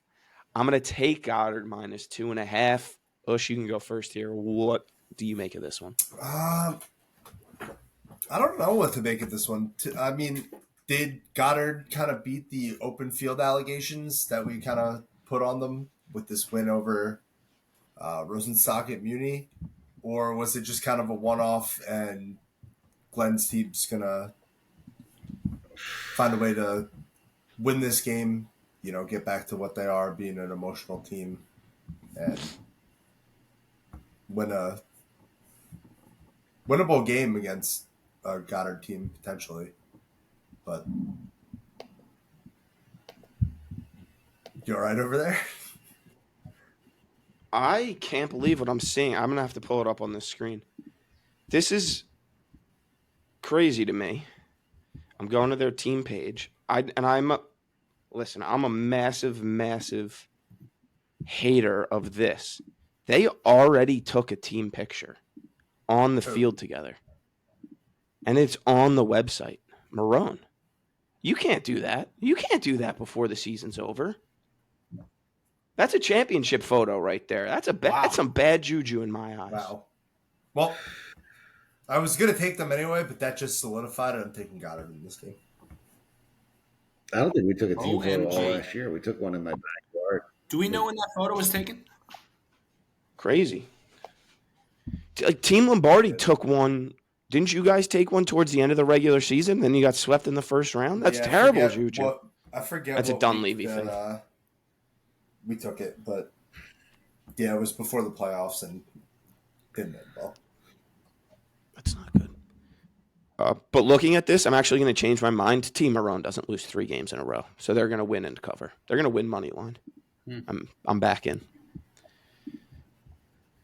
All right, Dom, go for it. What do you make of this one? I'm very high on the Goddard team. I have been all season. That being said, I think Marone will lose and cover. I think this is like a 1 or 2 run game at Swim. If this was Union Hill, maybe a little bit different, but I'm excited to linger at this game at 10 a little bit. These are both kind of fun. It is a good game for us to watch, to follow. It's always good when you play the first game at a field and have a nice matchup at the field that you're at after, so you don't have to go anywhere. Who are you taking? My formula for Glenn, really, what you said, Marty, losing 2 in a row. The more people, if this game were at 8:30, I would easily pick Goddard. If there's a big crowd there at Swim Club, which I don't know if it's going to be a big crowd. I think it'll be a mini. I mean, nobody's going to be at Pingsmeyer except for Frank. Pingsmeyer. I'm trying to get someone to cover for me, honestly. These Swim games are great. You know what else is at Swim? Tracy. Best umpire in the league. Facts. I guess. See, it's also tough picking Glenn with the points because he's either going to win or lose by a lot. I'm going to go with Goddard. Give me the minus 2.5 for Goddard. They're hot, and I don't think – I'll take Glenn next week. Not this week, though. Glenn's offense kind of worries me a little bit after they had that big the big win against Rosenstock on that Wednesday, a lot of runs. And then I feel like they've kind of cooled off these last 2 games, scoring 10 runs combined the last 2 games. I don't know if that's – I mean, they even scored 6 the week before that. They seem to disappear a lot offensively, and I just feel like they're kind of falling into one of those walls right now. By the way, I'm changing my pick. I'm taking Marone. All right.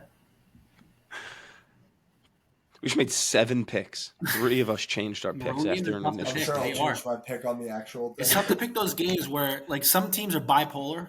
You don't know which team's going to show up. Marone is the number 1 example of that. It's tough to pick their game. I might be dumb, but I'm incisive, at least. Is Brandon still out this week? How long did they go to Italy for? I think Who? Brandon went to Italy. He was teaching Glenn how to do He's still away. Brandon's out. No. I don't think that hurts them or helps them in any way. Defensively, it hurts them. And they're defensively shaky. I think it helps that he's there. Right center, I feel like they could put anyone Yeah, there but I and they'll think be it's all right. more – he doesn't have Brad this year, so Brandon's kind of like the, hey, Glenn, maybe we should pinch run. Maybe we should do this. Guy. I know that Ryan probably helps with that as well, but I don't think I would like to say I have a challenge for someone on this Goddard team. I would like to see Darren Saylor hit at least 2 balls to right center and right field this week. Okay. Well, the thing with Darren is when he squares it out, it goes to left center because if he hit anything before that, it would just be foul. So that's him hitting it to right center. He hit a nice home run Sunday night. Didn't even have to hit one foul first. He hit a shot. I saw that one. But I know, he's got that in his bag, and at Union Hill, that's great. And he has that ball that he hits down the left field line that he'll turn into a double all the time. And I think, watching him hitting BP all last year and pitching to him a ton, his best swing is his swing to right center because it's got so much power and it goes all the way to the fence. He could be on third. He moves that whole lineup around. When he's on Union Hill or he gets an inside pitch, sure, smoke that ball to the left side. But I'd like to see him go. And I think everyone kind of knows, right? The Darren Saylor foul home run ball. Everyone knows where he wants to hit and he knows where he wants to go. And I think as a pitcher, I know that he can do that because I've seen it, but he does not do it in the games a lot. And I think if he just started throwing that out there a lot more, he'll start getting a lot more pitches that because now you can't throw him outside either. Like he'll start getting pitches that he can square up and pull. Well, Dom, you know what I know. So- I've noticed if a team shifts him, he'll try it right away. He'll try going to rights, and it'll usually work. But if they play him straight up, he's going to try to just smoke a ball down the line. Right, and he can play, and he can beat a straight up defense. I mean, listen, the guy's hitting 625. He's slugging almost 1,000. He's such a pivotal piece of that team. He's such a good player. I miss having him on the team a lot, and I would love to just see him hit the ball to right field now and just be a guy that you can't get out no matter where you put a ball. I'm going to challenge a guy on this podcast and challenge Dom's take. If he's hitting 625 and slugging 1,600, I don't want to see Saylor change anything. No, I'm telling you. Sorry, Reasonable request. I stand firm. All right, let's move on here. Bomb and Blit at Polzer. It's a pick'em. If anyone at Freehold goes to Freehold to watch this game, please check yourself into an insane asylum. This would be the game that Red Zone forgets about. Cause Maybe bring us some boy, Jersey freeze. is this if a you're gonna boring go game. all the way over there to watch a game. Yes, sir. Hemp first. Who hasn't gone first yet? Who'd someone go? I don't think you've Go gone ahead. first. Who you taking? I went first last time, but I don't care. I think this week is finally the time where I take Team Pulsar. Oh no! The Wow, book look at you. they're on a Look 4-game at you. win streak, and the book keeps disrespecting them with a pick'em game against a bomb and blood team that's just scary bad right now. And I think I'm just gonna have to take Pulsar. That's it. Hammering Bomb and Blit Yeah. just because you took Polzer. I was going to do the same thing. Hemp, you with me? That's going to be my double this week.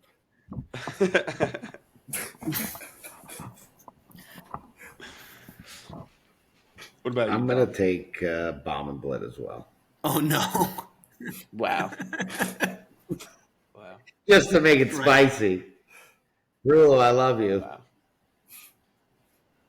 I hope Bomb This and is a Blood wins. It's game gonna be you would great. like to win if you're Team Polzer. Yes. Like You you definitely wouldn't gotta dislike the This is a must win. I think this would be a must win against a Bomb and Blit team that you're probably not better on 3 months ago, but you're better than now. Go You Beavers. also got it. You got to be scared that Bomb Blitz is going to put it together, even if it's just for one game every 8 weeks, and this will be the one. Let's be the one. That's what I'm betting on right here. Kind of a crazy line in this next game. Anything else on this one? Should we move on? Crazy line in this next one. Pollock -2.5 hosting Byko at Morel. The scene of the crime where they scored 2 runs and won a game. I'm going to guess they're going to score more than 2 runs given the pitcher on Team Byko. Dom, thoughts, comments, concerns? These are two teams that I'm very high on for no good fucking reason. So like two Byko has no Baldino abusive again. exes. Oh, no Baldino. I'm gonna take Pollock. I think and 2.5 is a lot of runs. They just won 2-1. They didn't even score 3 last game. Pollock's giving the 2.5. No, Pollock's they're favored. they're I minus think two. I know, that's what I'm saying. They have to give. They got to give more runs than they Yeah. even scored last fucking week. That's him So you're stressing. taking Bico. No, I'm going to take Pollock, but that's Yeah. the stressful part about taking them. It's windy at Morel. Their shortstop's not there. Evan Abramson's going to have to play there. I don't know if I don't know if Cord's going to be healthy enough to play in the outfield after 1 week and a hamstring injury. So now Abramson's got to be at short. Who's going to go into the outfield for them? That's a tough, great question. And on that big fucking outfield, I'll take Pollock, and I would like Bico to prove me wrong.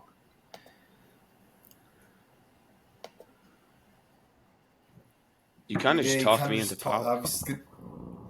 I wanted to take Bico the whole time, and now I don't know what to do. Every week, I try to approach this from a rational point of view, and every week, someone that's not in the league is better than me at this. So. I don't know. I was wrong with other games. Someone's girlfriend that hasn't picked in 5 weeks has more fucking points than me. So, you just... I used your rationale. How dare you speak Dan Kessler's name like that? I used your rationale last week, and I took Kluszynski in their doubleheader, and I'm pretty sure they covered both games. The double Kluszynski struck again, baby. Both. Fuck it, give me Pollock. Why not? This, for me, is like Bico on Morel. I don't think this game's going to be filmed like on Facebook Live. And you're going to look at it, and they're going to win like 23-7. And you're going to be like, Bico's team's really good. And you have no idea what it looks like because it's Morel at 9 with no camera. It's fair. These are fair concerns. Yeah. Give me Bico. If you guys, yeah. His formula is cooking right now to be inside John's brain. I had the easiest pick ever in Bico. But now I have to completely reformulate here. You know what? We need to clip this of every time John's formulating and get like the idea Zach that you actually have a plan. 3 ties for first. By the way, in the pick'ems. 3 ties. That's what I was gonna say. The fact you come off as someone that has not a single plan in the world, but you actually do have a plan. Dom, you know, I'm telling you, this is every longtime gambler can relate to me right here. When you start gambling, you get destroyed. You lose every fucking bet, and over a very long period of time, after losing thousands and thousands of dollars, you end up realizing what you need to do to win, and it's just fade all the people you know. Everything you hear, go against it. It's going to lose. Start finding the trap lines. Start remembering, I would have taken this here. Start fading yourself. That being said, I'm going with the Aponte Army. -2.5. Ready for this? Aponte 2 homers. At Morel? That's the biggest fade you could have. Yep. Dom? Oh my. Couldn't fade yourself any harder than picking Pollock there. Here's another thing. Pollock by 20. Pez he doesn't like the pot. The minute we bring up Bronner test, he turns it off, so he missed the entire Magnus effect lesson. You said it's going to be windy at Morel. Yeah. Lee Pollock. Corey Rosenthal might get 10 hits. What are the odds on a? What are the odds on a? He's going to be batting 720 after this fucking game. What are the odds? What'd you ask, Gush? Game here? Oh, probably pretty good. So Marty was talking about how the game's not filmed, and you're going to look at the blah blah blah. No, you're going to start hearing stories about how Mouse went down tomorrow. That's what you're going to wake up. Getting footage from Ring cameras. All right, let's move on. Kessler is playing. Yeah. Everyone take the pick there? Yeah, you did. Rosenstock at Seth. Seth is missing the entire Jasinski family and Unterweiser. on Union Hill left against a very good Rosenstock team. Stock minus 3.5. Frank Mel on the bump. Stock minus 3.5 seems very easy. I'm going to go with it. Don't overthink this one. Osh, what do you think? Yeah, stock minus 3.5. Union Hill left. I feel like they haven't had a Union Hill game in a while. They did put up a lot in that Wednesday night game, but other than that, they've been away from that for a little while. And I think with a pitcher not actually a pitcher in this game, it's going to be pretty easy for them.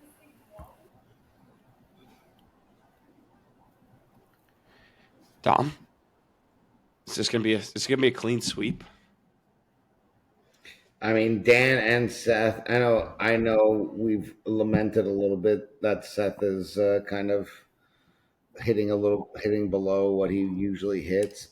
And I know Dan's hitting around 600, but those are two, and their pitcher. So Frank Mel is now tasked to keep Phil and Sean Leonardi inside the park here for 9 innings on Union Hill left.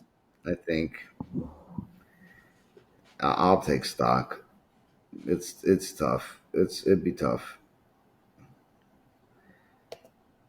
Can JR and Santa out hit those two guys by a good margin? Even though they only have 9, they're going to have to do serious work. Also, 3-man outfield. Who's going to be the third part of that 3-man?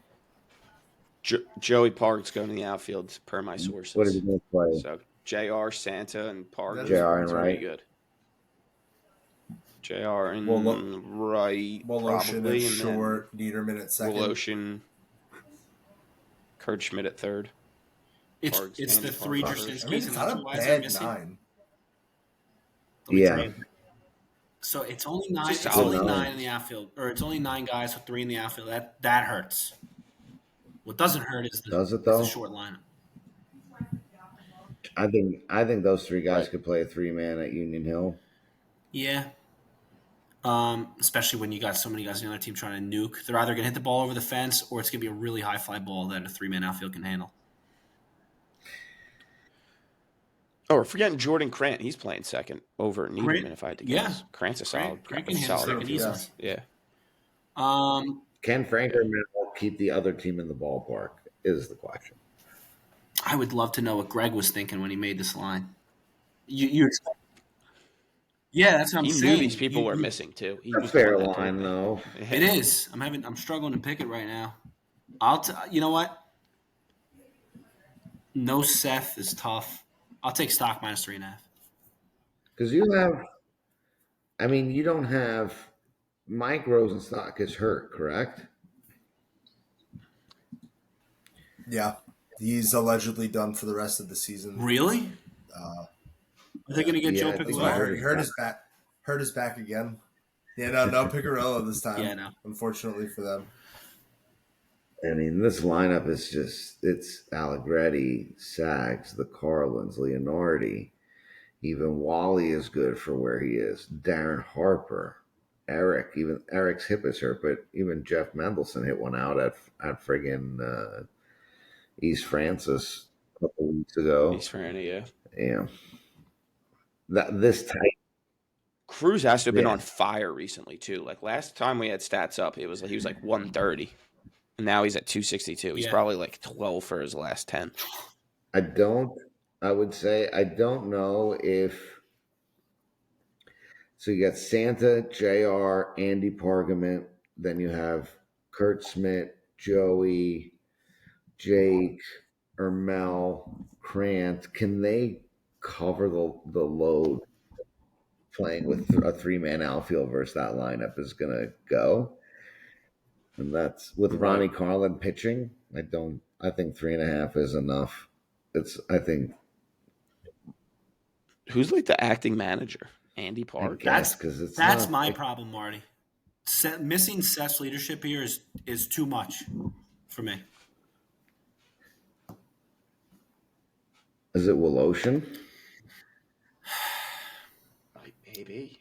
I like his attitude and demeanor. He's got a great attitude. And- He's very, very coachable, but is he going to lead?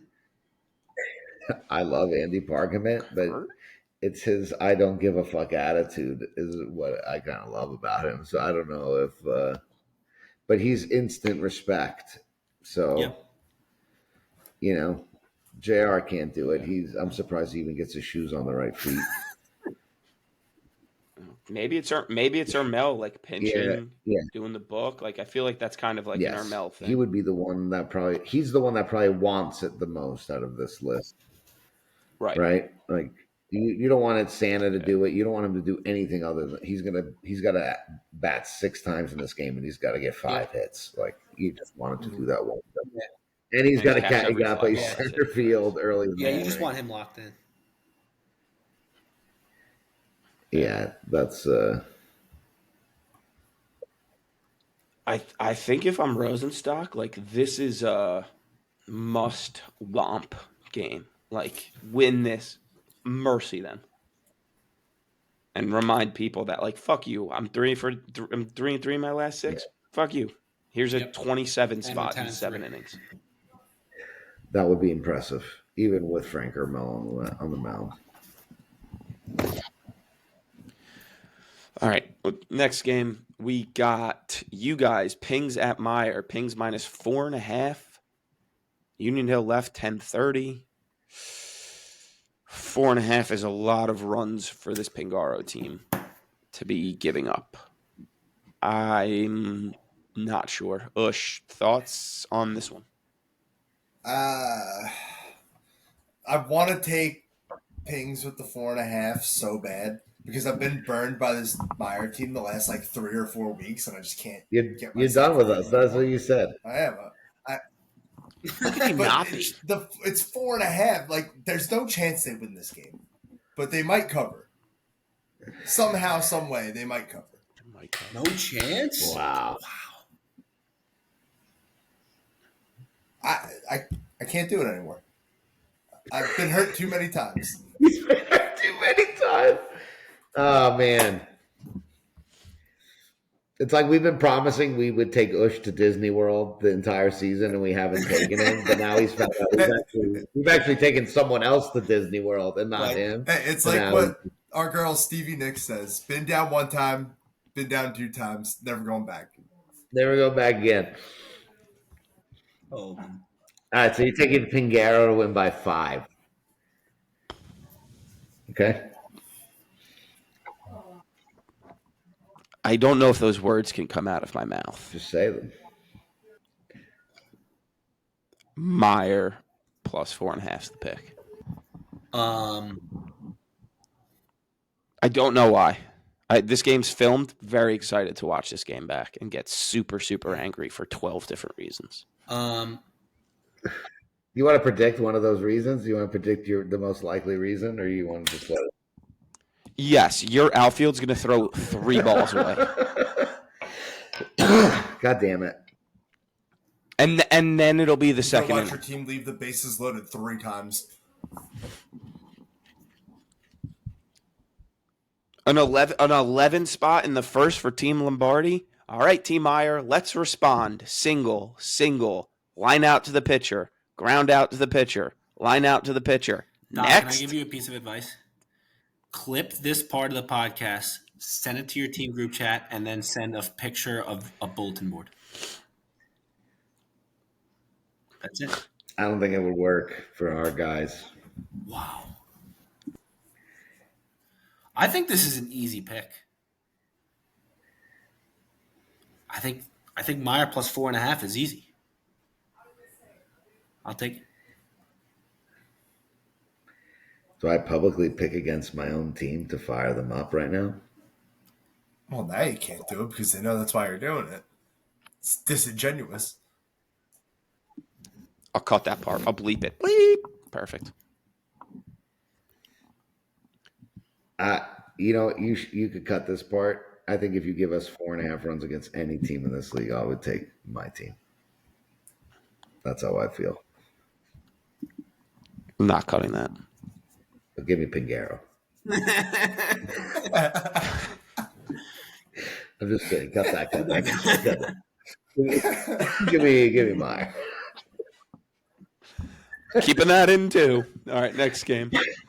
Wallman minus 2.5 versus wild Conti. line. Union Hill right. And there's a wild Wallman line. is we get some After- info here? Another Is wild there anybody line. missing, or is this Greg just wanting to take him again? Oh, Meyer, you guys are missing Vin Caputo. That's what the notes say. That still doesn't change anything, but it makes How does that 4.5 not a change little bit anything? more That's sense their- making. That's their best player. No, I that makes sense why the Yeah, line's this is 4.5. not as But easy he's as- saying it doesn't. Why do you want to take Pingaro now because of that? Him? Vince Caputo's. I So guess. one.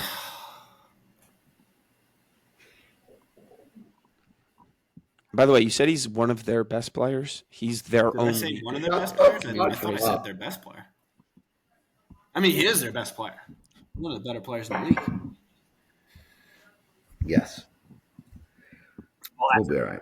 that's a great line, Greg. Are you changing your mind? No Vince Caputo minus 4.5 for Bengaro. What did you guys all do?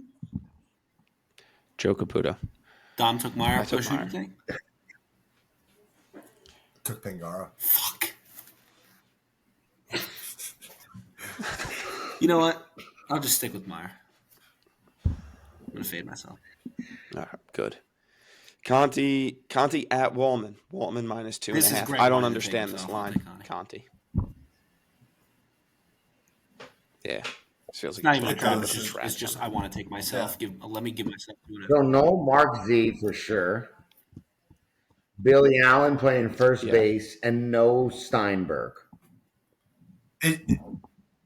Is that just the It didn't Chase seem effect? like Evans Is that just able the to be Chase back. effect being on Union Hill that it's like home team gets minus 2.5 in like a weird spread sort of thing? You always give. I don't know. I'll say something controversial, I guess, but I think Greg has been pitching too well for them to lose this if they're missing those three guys. You know what Greg is, Dom? The best defensive pitcher in the league. All right. To say that to my face We've without seen lighting Steve. is just such a disrespect on so many levels. I'm not even gonna mention. He's got a good block. No, but he's been playing incredibly well, and he's been pitching really well too. And I think he's been the main reason why this team isn't in like. Forget about off the rails that they haven't crashed into like a group of cows in a farm somewhere. That's good on the list, Dennis. the if you're telling me that Billy Allen can barely run to first and he's got to play first base, there's no Mark Z. That's an assumption. Like, I think we're making assumptions on that Billy and Evan. Like, they were both had hamstring problems and could not play on Sunday. So, like, you can make the assumption that they're still banged up. Hamstrings are, I feel like, a couple weeks. Yeah, regardless. Billy's hamstring's not Right. going to get fixed by anytime soon, just even based off of the work that he also does. Because They said Physical. like on the turf at Union Hill, I like buckled my knee a little bit, and they said I strained my hamstring. But that's like the pain I was feeling. I can get away with that on the mound. I've got like a 5 radius, and I hit the ball and go to first base if I accidentally get a hit. But Billy Allen has to play right center for them. Mark Z's not going to play. He was taken out in an ambulance, right?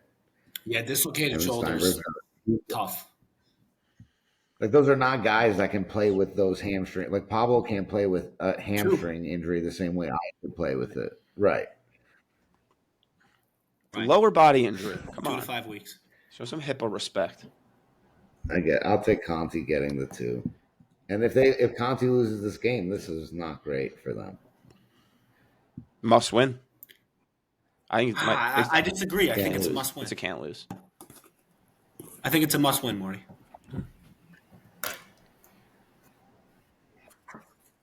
I feel like you just can't lose to this Wallman team. I think it's a must-win, especially after Wish. losing a tough doubleheader. Got to be a must-win. Yeah.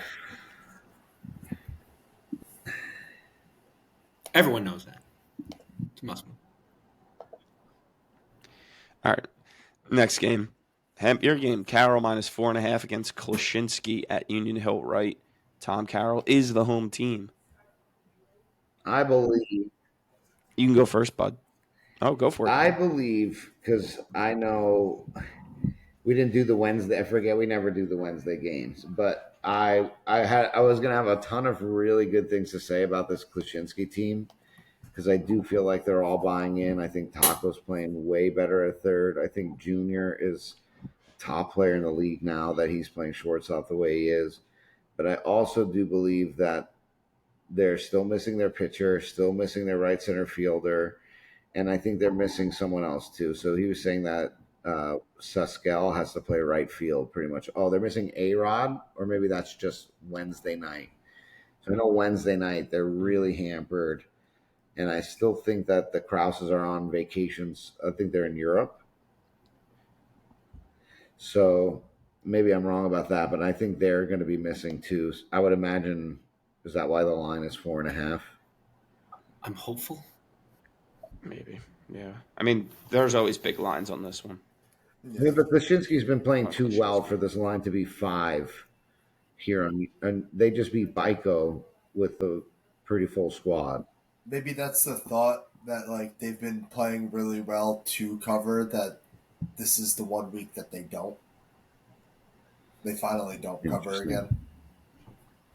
This is a good hitting team if they have their guys, and if they like Frew is not a. They played that first game with Ronnie pitching. While I think Ronnie fields a way better middle than Frew, I think having Ronnie at second base is like way more valuable than the opposite.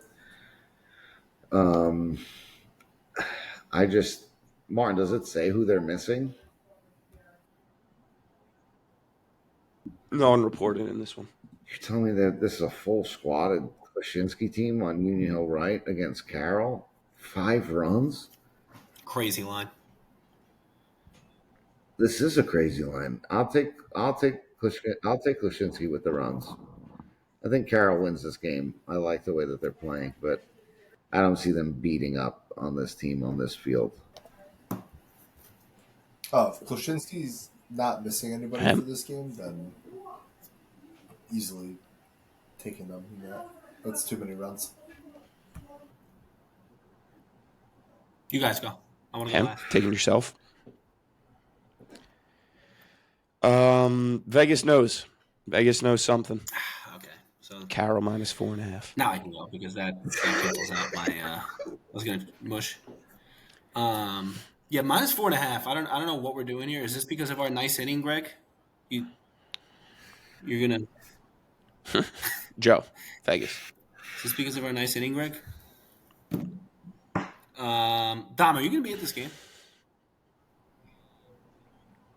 That's a good question. What time is it? Is Danielle going to be at this game? It's Union Hill right at 10:30.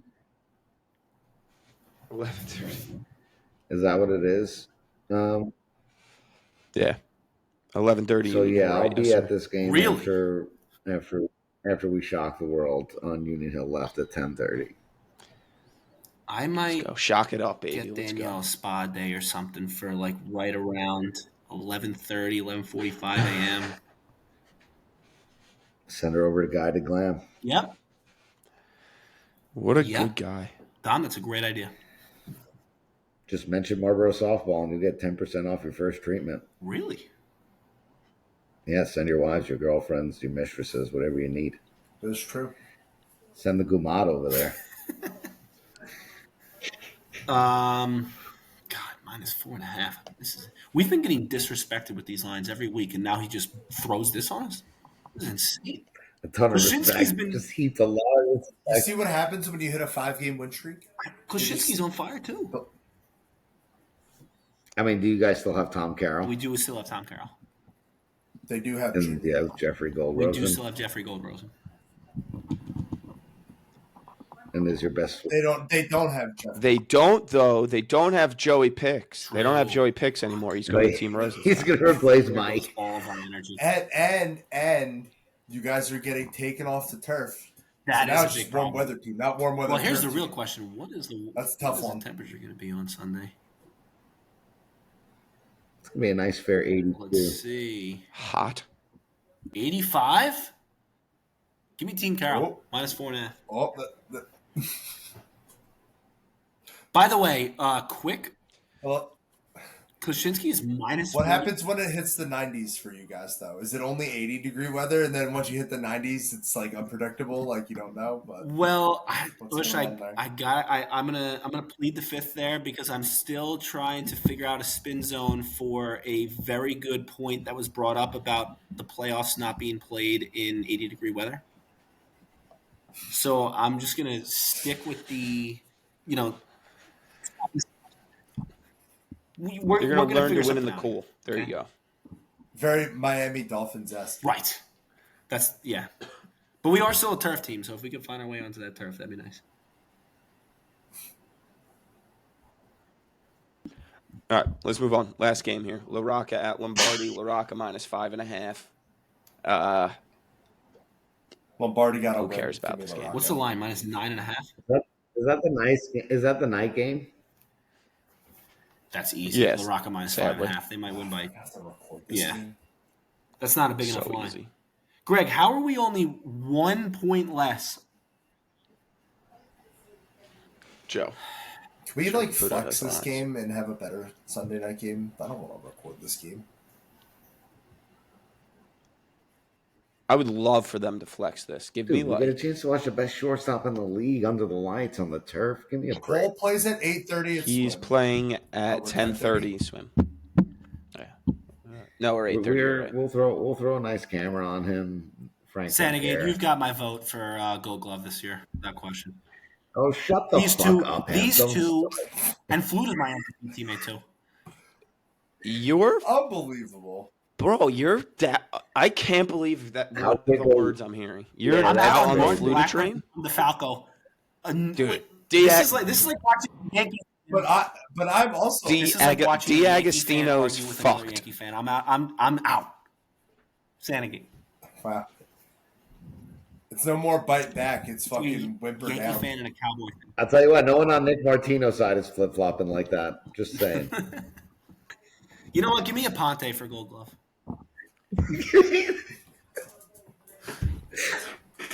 How many times can he flip flop on a Ponte in one season? I'm gonna go back and just watch and listen to every episode and just have a count. I'll take La Rocca -5.5. Even though if Lombardi brings I don't know if they're bringing a tight 10 again, maybe they'll cover this number.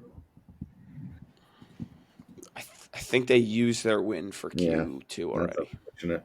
Q3. Hate to see it. I think we're still Whatever. in Q2.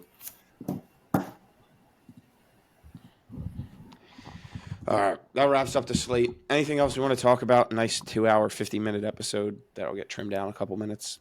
Are we gonna have? You think we're gonna have a doubleheader tomorrow because of the rain on the field? Is that the plan? That'd be sick. I hope not because of timing for myself, but that'd be cool. I would also agree with that.